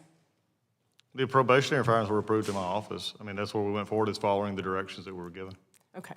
And so and also, frankly, the trigger mechanisms for those that needed to be exempted, actually the crisis line showed that they actually worked, because once notified and that got caught up, it was actually put back in place. Yeah, no, and their hiring back is important, clearly, but I think that true to what Congresswoman Morrison was talking to, there's a lack of trust right now in the VA and a fear that many of us are hearing about. So nearly 4 months now after that firing, the president has now nominated a replacement, Cheryl Mason, and Secretary Collins, Ms. Mason is a current political appointee at the VA who reports directly to you. Is that correct? Yes. Okay. And what concerns me, Mr. Secretary, is that we have reason to believe that Ms. Mason helped transition President Trump into office and has played a role in cutting VA's workforce, blocking staff from contacting agency attorneys, and as my colleague Ms. Brownlee pointed out earlier, suggesting or forcing that VA staff sign on to non-disclosure agreements. When considering her track record, it is clear that there is a conflict of interest here. She has been part of executing the Trump agenda and now theoretically will hold that same administration accountable in an oversight role. Secretary Collins, veterans and their families deserve leaders who put them first, especially when stakes of life and death are at play. Do you agree that we must have someone who can be seen as impartial and without conflict in this role of Inspector General? I think the president has nominated someone who will actually do that, who has actually worked through 2 administrations. She actually worked under the Biden administration in the VA. She's worked inside the system for many, many years. If you look at her total work experience and how she goes about it, I think she'd be a great candidate for that. Without question, she is a good candidate. I think the concern for me is her role with the administration and also as a political appointee serving the people that she actually is going to be appointed to oversee. Regardless of whether or not she can do that without partisanship or favor, the potential conflicts exist, or at least the premise or the suggestion of conflict exists. So for the record, our shared commitment to advancing an Inspector General who can fulfill their statutory obligation to be independent and objective in executing their duties is something that we share. Is that true? Yes, and I believe the president's choice and Ms. Mason will fulfill that. Okay, great. I also appreciate that members of this committee know from direct outreach, including what we just heard again from Dr. Morrison, that VA employees have concerns about the culture of the VA and have shared that there's a fear of retaliation for people who speak out. Members of this committee have also experienced a lack of responsiveness when asking to visit a local VA, which is really quite unprecedented. Mr. Secretary, how are you going to rebuild trust in the VA for the employees as well as the veterans that you serve? Continuing, Congresswoman, exactly what I'm trying to do right now is I have freely come up and talked about issues that are hard, and also say just judge what is actually happening and not what is being talked about. This has been the issue that I've had to deal with from the day one that I got in, was actually dealing with many times not accurate information. Now, we can disagree about how some of this is to go about, and there may be some things that we could, do differently, but also having to deal with just the blatant, disregard for, reporter and other, backlog actually hurts the problem. So for me, it's just having to go forward and tell the truth as I have it, as we're actually working it, and work to just rebuild that visit by visit by visit that I go to. And what is interesting, though, and I was not joking with Dr. Morrison as well, is in Minneapolis and in other places as well, once I am there and able to talk to our hospital staff, talk to our senior leadership, and see them, they're actually understanding what my heart is. And I just got to do this one at a time and with every member here. I appreciate that. I certainly appreciate that showing up is what builds trust, and clearly you are doing that in good honor and spirit, so I appreciate that. We will be watching. We certainly are looking for our veterans to be served to the best of our ability as a nation. I hear your commitment, and we look forward to further conversations. Thank you, Mr. Secretary. Congressman Zell. Thank you, Mr. Chairman, and thank you, Mr. Secretary, for spending so much time with us. First of all, I want to thank you personally for deciding that chaplains would be able to minister in the conscience of their particular dogma. In the Coatesville, Pennsylvania VA clinic, you personally made that decision that they will be able to do that across the VA, and I appreciate that very much. I'm glad that you are refocusing the VA from an employment agency and a mortgage company back to veterans. I will tell you that we're used to in this committee the VA coming to us and telling us what inputs they have put, what they've done, what they've spent, but very little results, very little outcomes. So it's been a breath of fresh air today for you to tell us what you are actually achieving. And I know that you have responded to what we call the lies of the left multiple times today. They've used the word fear, they use the word lack of trust, and you have responded every time to it. You've also had to tell us what the law is, because we've heard, it seems to be an issue that my colleagues across the aisle have it hard to understand that there are laws of this land that you are going to obey as you provide for our veterans. The complexity of the VA is not worthy of a yes or no answer in most cases. And I applaud you for working through that with them. The only question I have for you, and take as much time as you would like, is you've answered several questions on the electronic health records, but we've been told that it was going to be $50 billion versus the $9 billion that we've already spent. Can you just share with us the plans going ahead and take whatever time you would like, Mr. Secretary? I appreciate that. I wish I could, go into the, entire, because we're now looking at out years of a contract that should have been finished in 28 as it was originally done, and that is, frankly, not going to happen. And I don't think anybody on this committee would take issue with that. So what we're looking at is finishing up the contract under the terms we have now, and we're actually actively renegotiating and trying to get more out of Oracle and others from their side to see how we can do it. And actually, so far, they have stepped up and agreed to many things. As we go forward, yes, there will be a time as we look forward in how to implement this past that 28 timeframe. As we go forward, I'm not at a position right now to say what those numbers would be, but they will be something that we'll share with the committee as we go forward. I weirdly wish we wasn't here at this point.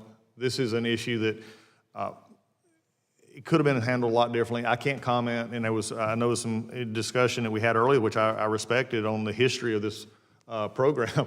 I had no involvement in that, and so it may have gotten started bad, but I've been given the task of finishing it. I've been given the task of taking the mess and cleaning the stall, and so that's what we're going to do. I appreciate the work. Again, what was really also very disturbing to me, Congressman, is, and this probably emphasized more than anything what I'm facing as we try to make change at the VA. And that is what I've always known is that we've always done it this way before syndrome. And I've seen it across the board, and they come in, and when I ask questions, I feel like that have basically reverted back to childhood, and I ask why about everything. Because when I see stuff come in, like, well, why do we do this? Why is this happening? Why is this person not held accountable?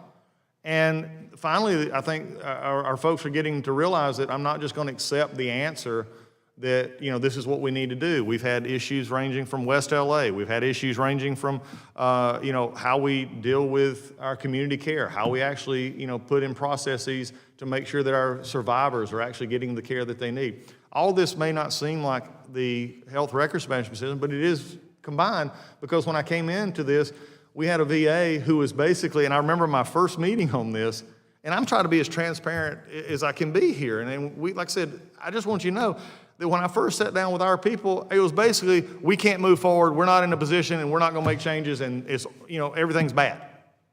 And I said, well, that's not a workable position. It's not workable for this committee. It's not workable for the president. It's not workable for anybody. We're wasting billions of dollars here on a program that is not helping our veterans, and also right now is actually hurtful in some ways in the original rollout. So it took getting over that hump, and I'm very pleased to say that after the initial meetings, our staff and Dr. Evans, who I can't speak well enough about, because he took on the mantle, and he has been sort of, unfortunately, having to ride this through the storms, if you would, many times when nobody would listen and he was having trouble trying to get it through. He actually has taken that on, so I do appreciate his willingness to sort of redirect the team to say, how can we now get this to happen?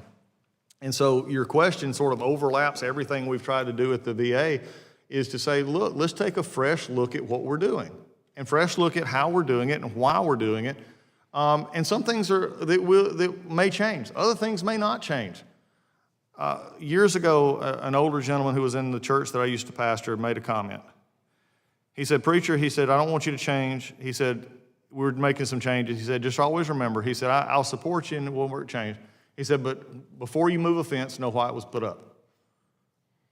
And I thought to myself, at the time, I wasn't sure about what he meant by that, and then it made sense, is, sometimes you don't know what's on the other side of the fence.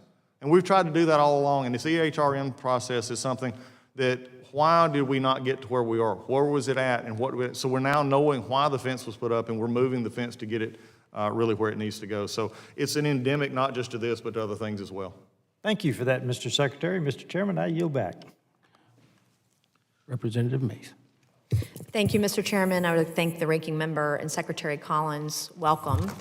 I look forward to working with you as we refocus the VA on what is always meant to do, serve veterans and not push social experiments. For the past 4 years, veterans took a backseat to identity politics, gender ideology, DEI dogma. Every dollar wasted on the woke agenda was a dollar stolen from real care for real heroes. President Trump has given you a clear mandate in the circus: restore the mission. So let's talk biological reality, something the last administration ignored. President Trump has made it clear there are two sexes, male and female. They're assigned at birth. They can't be changed, and taxpayers should not foot the bill for surgical or chemical mutilation. How's the VA implementing President Trump's directives to restore biological reality and end taxpayer-funded sex changes? By doing exactly what the EO's called for, we're no longer doing that. We've stopped care. If they were currently in hormonal treatment, or they're coming off of it from DOD, they're going to continue that because there is some health issues associated with that, so that's not being taken care of. But we're not starting, and we're also not getting into sex change operations. Those are just not something that the VA is going to be doing. Yeah, what these people do to themselves, or doctors, is it's crazy, and it harms them physically and mentally. What steps has the VA taken to redirect money previously spent on gender ideology back toward actual veteran care? Well, I think what we're redirecting money back is to our, paralyzed veterans, amputees, moving the monies to where it can be best spent. And again, I think that's the overall function of everything that we do is making sure that our healthcare system is just my priorities, is making sure our veterans have the benefits that they've earned.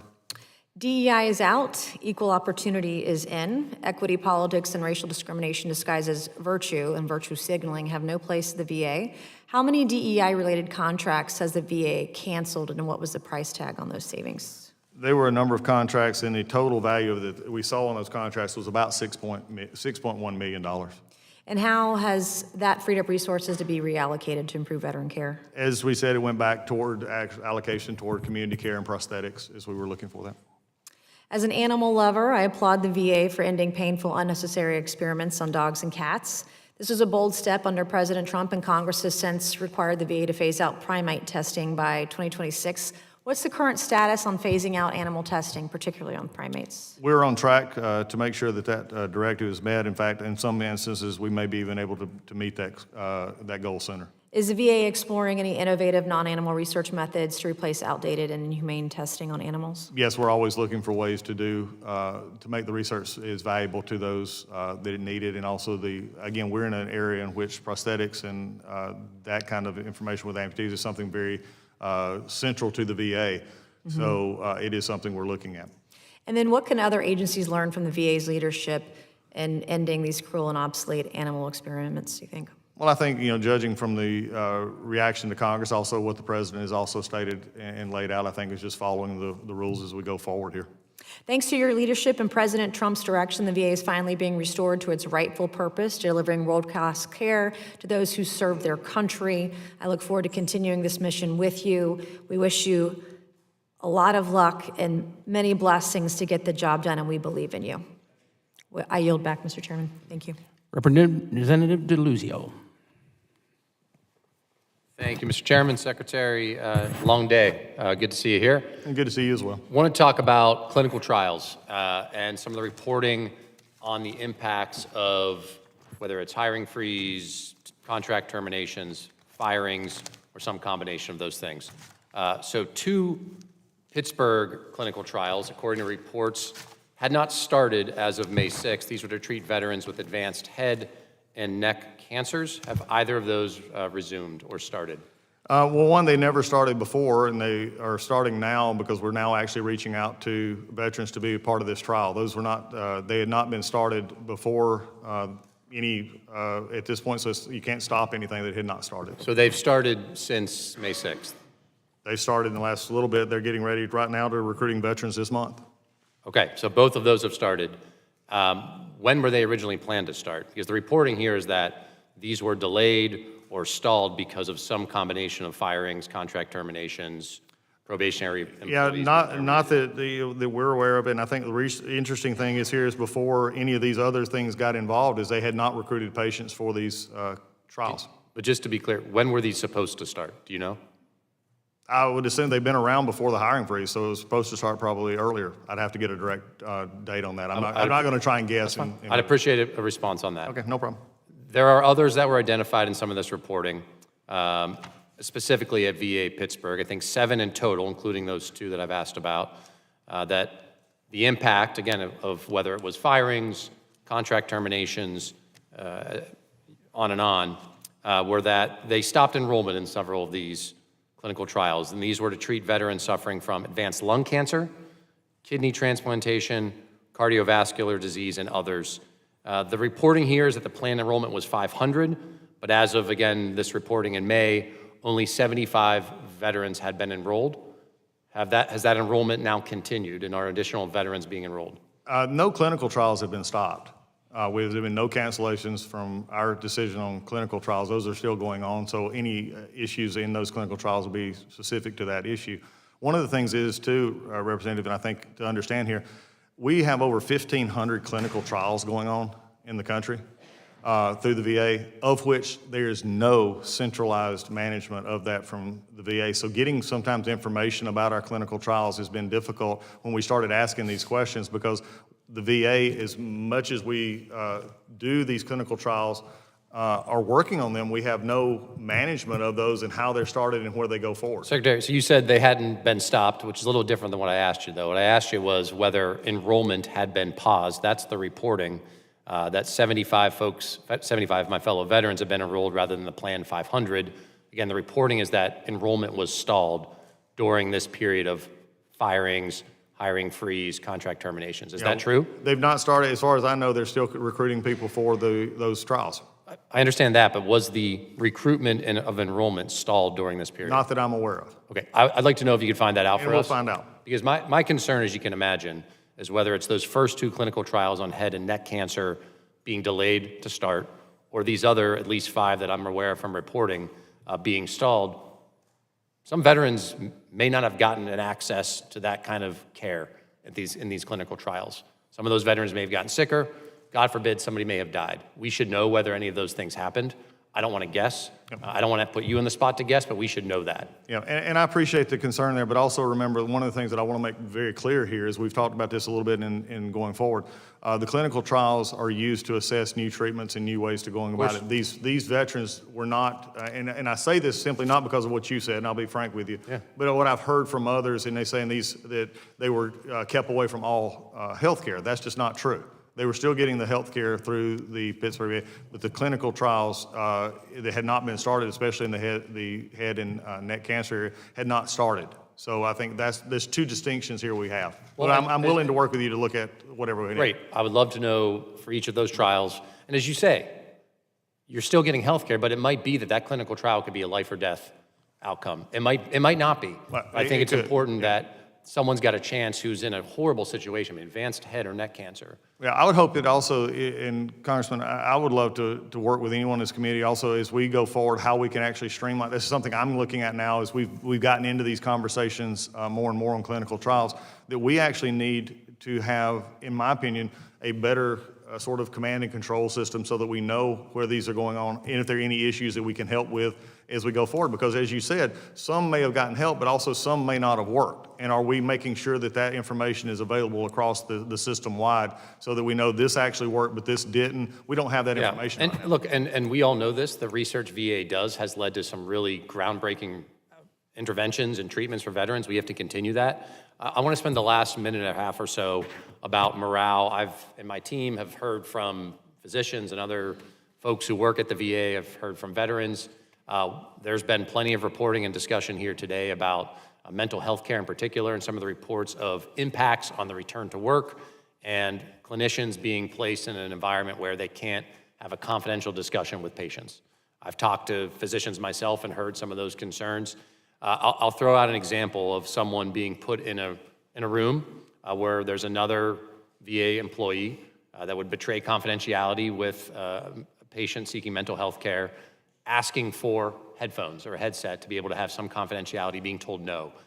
Should that happen? And if not, what are you doing to fix that? No, it should not happen. And I think one of the things is to remember is all our VA centers are secure facilities, and they should not be put back in. If they're coming back into work, it would go against, and I made this statement earlier, if they're being brought back in an environment in which they were not supposed to be, then that is a failure of the leadership to bring them back in, because it's also a direct violation of the policy of bringing people back to work. This is not something that we've looked at, and many times we've asked for incidences when it's been reported and then gotten back to it and it worked. So let me just be very clear. If they're coming, if there's an issue, we'd love to hear about that, but also it's a direct violation of the policy coming back to work to not be in an environment in which they're not supposed to be in. So if we have a supervisor who's doing that, And we in need the to 10 do seconds that. I have left, Secretary, if someone's raising those concerns, I'd love a commitment from you that they won't face any consequence for voicing an objection. No, and I think that we need to know, and I think this is what we've proven, and there's been areas in which there were some concerns, and we've actually made exceptions to say, no, the telework or continue off-work premise can do. Mr. Chairman, yield back. Thank you. Ranking member. Thank you, Mr. Chairman. Thank you, Mr. Secretary, for being here today. Mr. Secretary, you've testified that, quote, no one has discussed firing doctors or firing nurses, end quote. No one has discussed this. And that the 15% figure floating around is just a goal, not a directive. Then I need you to explain this spreadsheet that I have behind me. And we're handing you a copy of this spreadsheet. It was circulated by your own reorganization implementation cell. It asks VA staff to calculate the savings from a 15% cut to every VHA position, including frontline clinical roles. And it says cutting nearly 4,000 nurses, for example, would save $1 billion. Cutting 400 psychologists, another $110 million. The list goes on, health aides, pharmacists, housekeepers, etc.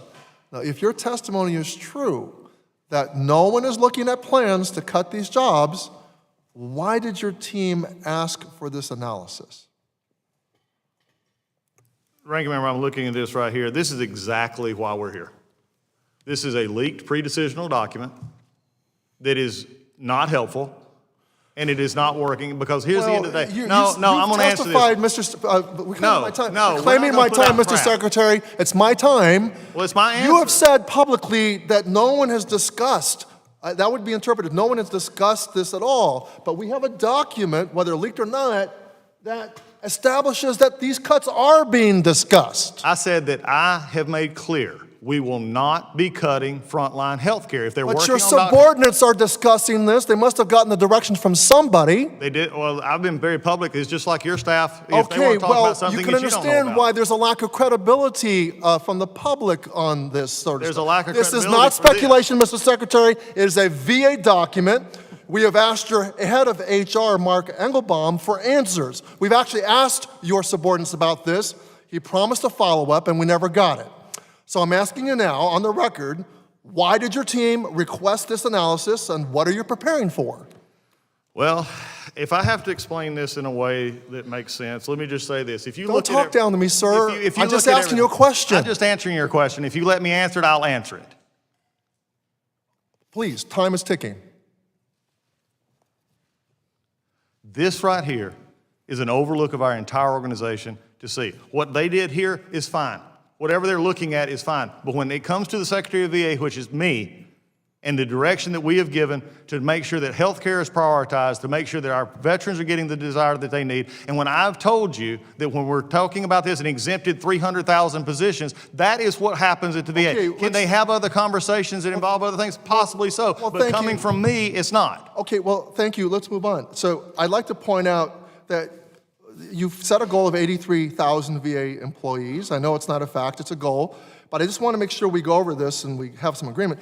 Without cutting clinical staff, there simply aren't 83,000 employees elsewhere in the department. If you look at this chart over here, you've already cited these numbers yourself. Yes. So if we add up all the VBA, NCA, and all the other positions, it hardly adds up to 83,000. You're going to have to cut deeply out of the VHA column there. So, there's just simply no way that can be done without that. So I would also like to move on and say it is also our understanding that on the VA Human Resources SharePoint, there is a document that lists every employee hired since 2019 with their name and occupation. Will you get that document to us in digital form? I'm not familiar with the document you're talking about. But if it does exist, I mean, we know it exists. Would you get it to us? It's I don't a know simple what document. you're talking about. And also, if I can answer your other question, it would be, I'd like to move on. I want to move on to the, I'd like to move on to the deferred resignation program. There's been a lot of confusion about the deferred resignation program. Okay. It is my understanding that you have made employees who are in positions that provide direct care exempt from this program unless there is an additional review by VA leadership. How many employees who directly provide care or support the provision of direct care have submitted requests for DRP, early retirement, or retirement? The last number I had on that was about 2,500. About 2,500, of which all of them will be probably, all of them are going to be denied. You're going to deny them. So you're telling me today that you're going to deny all of the clinicians who've applied for DRP? That is what we're looking to do. And I will say this, as we look at this, one of the issues of DRP is making sure that employees who want to be here or not, we're not looking to get rid of any clinicians. We're not looking to get anybody. In fact, we're turning it down. That's fine. I got it. But 2,500 clinicians have applied for DRP. You're going to deny those. We're denying clinicians. That's been but have you thought about why frontline staff are requesting DRP in the first place? To me, it's an indictment of your leadership that valuable clinicians that are hard to recruit, hard to onboard, that staff who loved serving veterans now want to leave. Well, have you looked at actually the ones who may want to leave and how close they are to retirement to start with? Have you actually looked at where they may be? I've not looked at those, but we're going to keep them in the system. So your question may sound, like it's ominous, but also you've not answered the other question, who these people actually are. Okay, well, so fine, let's move on. Mr. Secretary, are medical center directors exempt from the hiring freeze? Medical center directors? Yes. They are. So to be clear, so They're is part that your of answer? They're part of the clinician side, yes. Okay. Well, to be clear, the list you have provided to Congress does not include medical center directors as exempt positions. That is not. It's been updated. So now it is. Now, according to a report that VA just submitted to Congress last week, there are 12 medical center director vacancies, 8 of which cannot be hired due to the freeze. The chart behind me shows a page from the report with those vacancies listed and the status, which is that, quote, recruitment is on hold due to hiring freeze, end quote. We're working to fill all those. When we find those, we're working to get them hired. Many of those were actually predecessor to me. All right, well, this document shows that they're empty because of a freeze. So you'll commit to exempting medical center directors from the hiring freeze and prioritize finding leaders for those facilities as soon as possible? Already have. Wonderful. Well, Mr. Secretary, I just want to know, can we get a RIF plan before you execute it and not execute it for 30 days so that the public, veterans, and Congress can examine it before it's put into force? 83,000 is a lot of people to cut. We're going to provide everything we're supposed to under RIF to make sure you have every notification you have. Well, that's not the same as providing us with the draft plan so that we all can discuss it together. That's 83,000 is a huge change. And again, I wasn't able to answer your question because you didn't allow me to discuss the 83,000. Well, I'll take that as non-responsive. I'll take yours as not letting me answer. The gentleman yields back. So one thing I've discovered about today is that normally the ranking member and myself, we ask our questions first. So what has happened is I think we have questioned you to the point that I think we got a lot of answers of what my questions were going to be. So maybe I'm going to ask you this. What is something that has not been asked that you feel is vitally important to put on the record? Mr. Chairman, I think it's not what necessarily has been asked, but I think it is from the perspective of how it was asked. And this is the fight that you and I have spoken about, and I've spoken to many, and we just got through with it. And please hear me, to everyone here. I consider the ranking member a friend. We came in. We vehemently disagree on this because I think the problem we have here is something that I refuse to talk about in a setting like this, or where we actually have living proof of pre-decisional documents being leaked at basically even against the law of the land, that these are not supposed to be leaked. We see this. If they want to go to Inspector General, whistleblower, those are all there for them. But this is the exact reason I was asked earlier about NDAs. Okay, because now what is happening, as you sit here and we put up forms, we're continuing to fester this idea that there's no way we can do what needs to be done without hurting veteran health care. I refuse to accept that, Because one thing that was not accepted, and I was not able to continue, there are 409 positions in VHA. And when we look at that and you look at some of the areas that we have in VHA, which also includes call centers, which also includes staffing issues, they also include procurement, they also include HR, they also include processing of payroll, which these hospitals were not supposed to be doing. By the way, those numbers add up to significant amounts.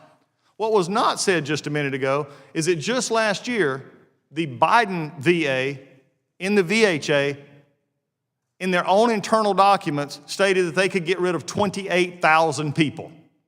This is the Biden VA 6 months ago. Haven't heard that. 28,000.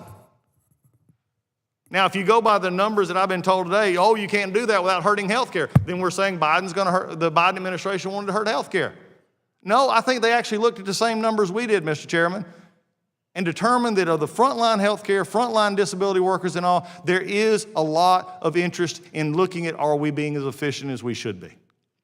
And I believe that as we look at this, you're going to find those answers, and that is why we have to do this in a very methodical way. Everybody wants to run forward and say, here, give me your plan, because you know what? Then they want to go out and say, you're going to cut here, you're going to cut here, and they're going to put fear in my employees, and they're going to put fear in my veterans. That's wrong. It's wrong. You see no other industry in this country who are making decisions about their workforce who do it in a way that we're talking about being told here. We're doing it in a methodical way, using career employees who've been there forever. We're actually looking at using consultants. We're actually using our political folks to get this into the record to say, here's how we look at this. Looking at the examples of private industry and knowing that we're not private industry. We're a veterans organization that gets to treat the best people in the world, and that is our veterans. We only have one mission, the veteran. But over time, we have gotten away from that. So when you look at these numbers, I have a question for anybody that wants to look at this. Why do we have a middle management, if you would, or a structure system that keeps our clinicians out from seeing patients? And then saying that if we look at anything of a doctor or a nurse who's not seeing patients, that we're going to affect health care if for some reason they wasn't around or if they quit on their own. I think what we're saying here is there's a large understanding gap that unfortunately has become political. I could go along almost every member except the new ones, because there's a lot of new on this committee, Mr. Chairman, and I can go from ranking member to you to everybody else and find quotes on the Senate side as well. VA needs reform, VA needs efficiencies, VA needs cost cutting, VA needs all these things, both Democrat and Republican.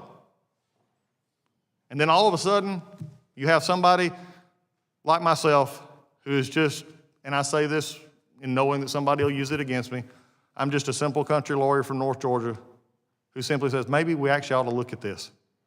And maybe we actually ought to ask the questions on why we have this. And why do the VSOs and why do others always seem to have issues that they want to get fixed at the VA, but all we do is continue to perpetuate the problem? I'm not willing to do that anymore. We can disagree. The president told me to do one thing, and that's take care of our veterans. And yet, in this time frame, which was not brought up, and we're going to bring it up even again, by the Biden administration, they changed the wait time issue to make it more transparent so that we, in fact, I got this last week. When I said the primary care days, let me just repeat this, it's worth repeating. Primary care rose from 15.7 to 24.3. Mental health rose from 14.7 to 20.4. 24 days for specialty care rose to 38. And the backlog, by the way, interestingly enough, in 2019, before the COVID, was under 60,000 on the backlog. Of course, it went up during COVID because we couldn't get our appointments. And it is still at 260,000 when I came in. In less than 100 days, we've actually brought that down 21% to 200,000, and it's heading south. Now, I was actually accused the other day of, well, you're using flawed numbers, and the VA wait time's flawed because the VA changed the way it does its wait times. But here's the problem. It was changed under the Biden administration to better reflect calculations because the data reinforced above did not reflect the adjusted change. It plainly shows that the wait times increased because here's what you need to hear. Wait time clock started only after a veteran was contacted by a scheduler for appointment under the prior administration. In other words, we didn't even start the clock till we reached out to them. The veteran may be looking to get their help, but they didn't get it. So the new method, which was again done under the previous administration and adjusted through every number beforehand. So there's no apples to oranges here. This came from Dr. Lieberman, who is our top doctor, by the way, at the VHA. The method is now calculated on when the schedulers are called to reduce so that we actually make a queer time. So as we look at this, Mr. Chairman, I appreciate you allowing me the time. I appreciate the ranking member. I appreciate all the committee wanting to do good work. But what I can't have is spending another 100 days as we go forward here, because as Dr. Morrison and many others say, yes, there is from people who have morale issues, because they're having to sit here and listen through wrong answers out of that yield. Yes, I do. Thank you. Mr. Secretary, you know, you're opining about a so-called leaked document. It's obvious. It's obvious. We're not mushrooms. We're going to hear stuff. We're going to hear stuff from employees who are alarmed about huge, massive changes that are occurring. And that document, when we don't get answers to our questions, when there's no transparency, we're going to rely on whistleblowers telling us the truth. Look, private industry, sir, would not have fired 2,400 employees and then hired back 1,000. That was indiscriminate firing of probationary employees. A memo went out, signed by Tracy Therrett, that said they were being fired because of their performance. And I questioned her, and she couldn't really cop to the fact that they were fired because of their performance. And I'm not even sure really that you personally authorized all of that, or whether it was someone from the Office of Personnel Management. And she in fact said that memo was actually not, even though she signed it, was actually not written by her, but was written by OPM, which does not seem like it came from the Secretary's office. And that, sir, was entered into evidence into a federal court. And that judge did indeed rule that they had to be restored, those probationary employees. That 28,000 employee cut that you were talking about from the Biden administration, the VHA, you know, is related not due to necessity, but because of a shortfall in the budget. And there was a huge shift and acceleration of expense in the community care account. So, you know, we need to have some space for some straight talk here, and we're not getting it here. Now, Mr. Secretary, I must say I was pleased to hear you say that you want to make the disability claims process easier to veterans. I was listening carefully to your response. I personally do not want to see claim sharks legitimized. And I'm not saying you're taking a side on that gentleman's bill, but I think we have some meeting of the mind here. We do need to, maybe we need to talk about some presumptives that would make the process easier and more veterans would get through that red tape. I'm all for cutting that bureaucratic red tape, and so we share that goal. We do need to make it simpler for veterans to get care and benefits. And there are two really good ways to do that. One is to increase the number of presumptive illnesses, and the other is to automatically enroll transitioning service members into VA healthcare, as my legislation in the eVest Act does. And I look forward to your considering supporting that bill and to VA increasing the number of presumptions of service connection. I also think it is possible for us to work together and help veterans and ensure that VA is a world-class institution. But I cannot emphasize enough that VA's unresponsiveness to my questions and letters is not acceptable. VA's recent habit of canceling long-standing briefings at the last minute is also not acceptable. VA's refusal to provide briefing materials to staff is not acceptable. And we cannot have a productive relationship if we do not have the information we need for our constitutional oversight responsibilities. Now, when you told Ranking Member Ramirez that canceling outreach was not your intended policy, I take you at face value. So I expect that our follow-up questions about this outreach problem will receive responses with the same candor and attention. This outreach issue is not limited to just one district or facility. Now, you blame the issue on quote-unquote malicious compliance. But sir, the buck does stop with you. And I know that's a phrase that you embrace. If policy is not being implemented correctly, then I say it is on you. If veterans and employees are scared and feel like they have to over-comply with a policy, that's on you. That should cause you to re-examine the policy as well, not just blame the staff. If you truly want to lead VA, accountability is where leadership begins, and you cannot expect your employees to be accountable if you will not be yourself. Now, another thing I just want to say is I've gotten concerns from my colleagues about this directive that any member of Congress wanting to visit their VA facility has to get it cleared through your chief of staff. And they're having to take that very literally. They're taking it very literally, based on all that we're seeing coming out of your first 100 days or so in office. That cannot stand. Members of Congress need to be able to visit their facilities, talk to their medical center directors, and be able to see what's going on. My job as an elected official and the ranking member of this committee is to represent the interest of veterans. We cannot answer questions from veterans or get them information if we cannot get answers from VA. We cannot represent veteran interests if we do not have the full picture of how their interests will be affected, and that is why veterans are scared. Now let me be clear, veterans are not scared because I or any other member of Congress asks a question. They are scared because you have made massive changes with no plan, no details, no accountability, and no transparency. If you truly believe it is quote-unquote fear-mongering to ask a question, then you should ask yourself why you, Mr. Secretary, fear answering our questions. Now, I am proud of the employees who have bravely shared their stories with us. We are relying on the courage of whistleblowers now more than ever. I'm grateful to the veterans who have shared their concerns, and I will continue to fight to ensure that their worries are heard and addressed. Now, Mr. Secretary, if you want to accuse VA employees of quote-unquote malicious compliance, I say you need to examine your role in creating a culture where VA employees feel like your directives to require them to implement policies that harm veterans. Reconsider the cruelty in your treatment of minority veterans. Reconsider your termination of collective bargaining rights for the hardworking public servants.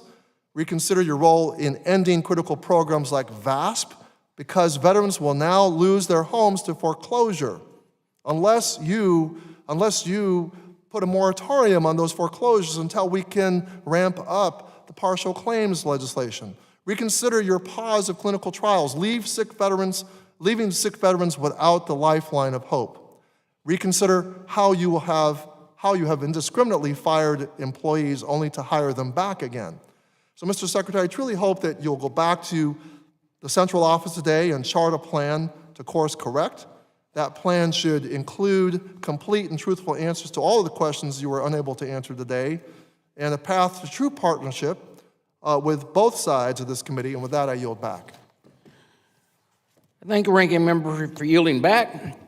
I want to actually thank the Secretary for being here and joining us today and answering every question that was put before him. And I want to say that, we do stand for our veterans here, and we all talk how we want to stand for our veterans and that we respect our veterans. Some of us in this room understand that quite often you don't get the birds on your shoulder unless you know how to be a leader.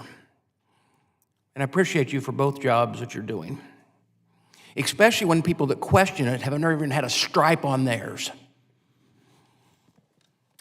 So I do want to thank you, and I appreciate the responses and your leadership during this transition.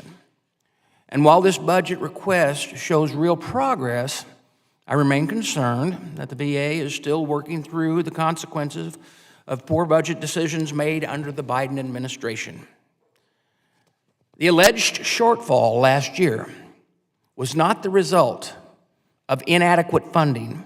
It was the result of poor internal controls and a lack of transparency around how VA managed its accounts.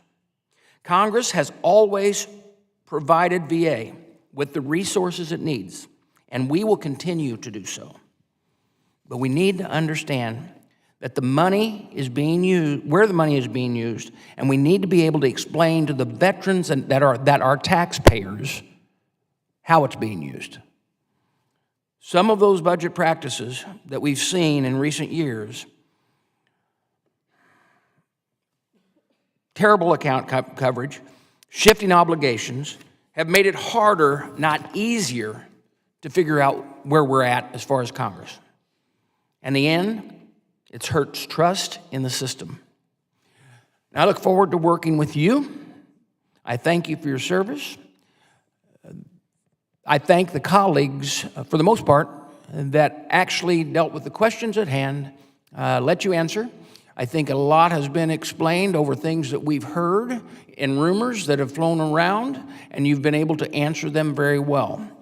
We look forward to continuing to work with you. And we want to make sure, and then one thing that you say is the same thing I say with this committee. Remember, our VA is not about the bureaucracy of the VA. It's about providing for the veterans. With that, that's the best way to ensure that we can continue with the care for our veterans. With that, this hearing is adjourned.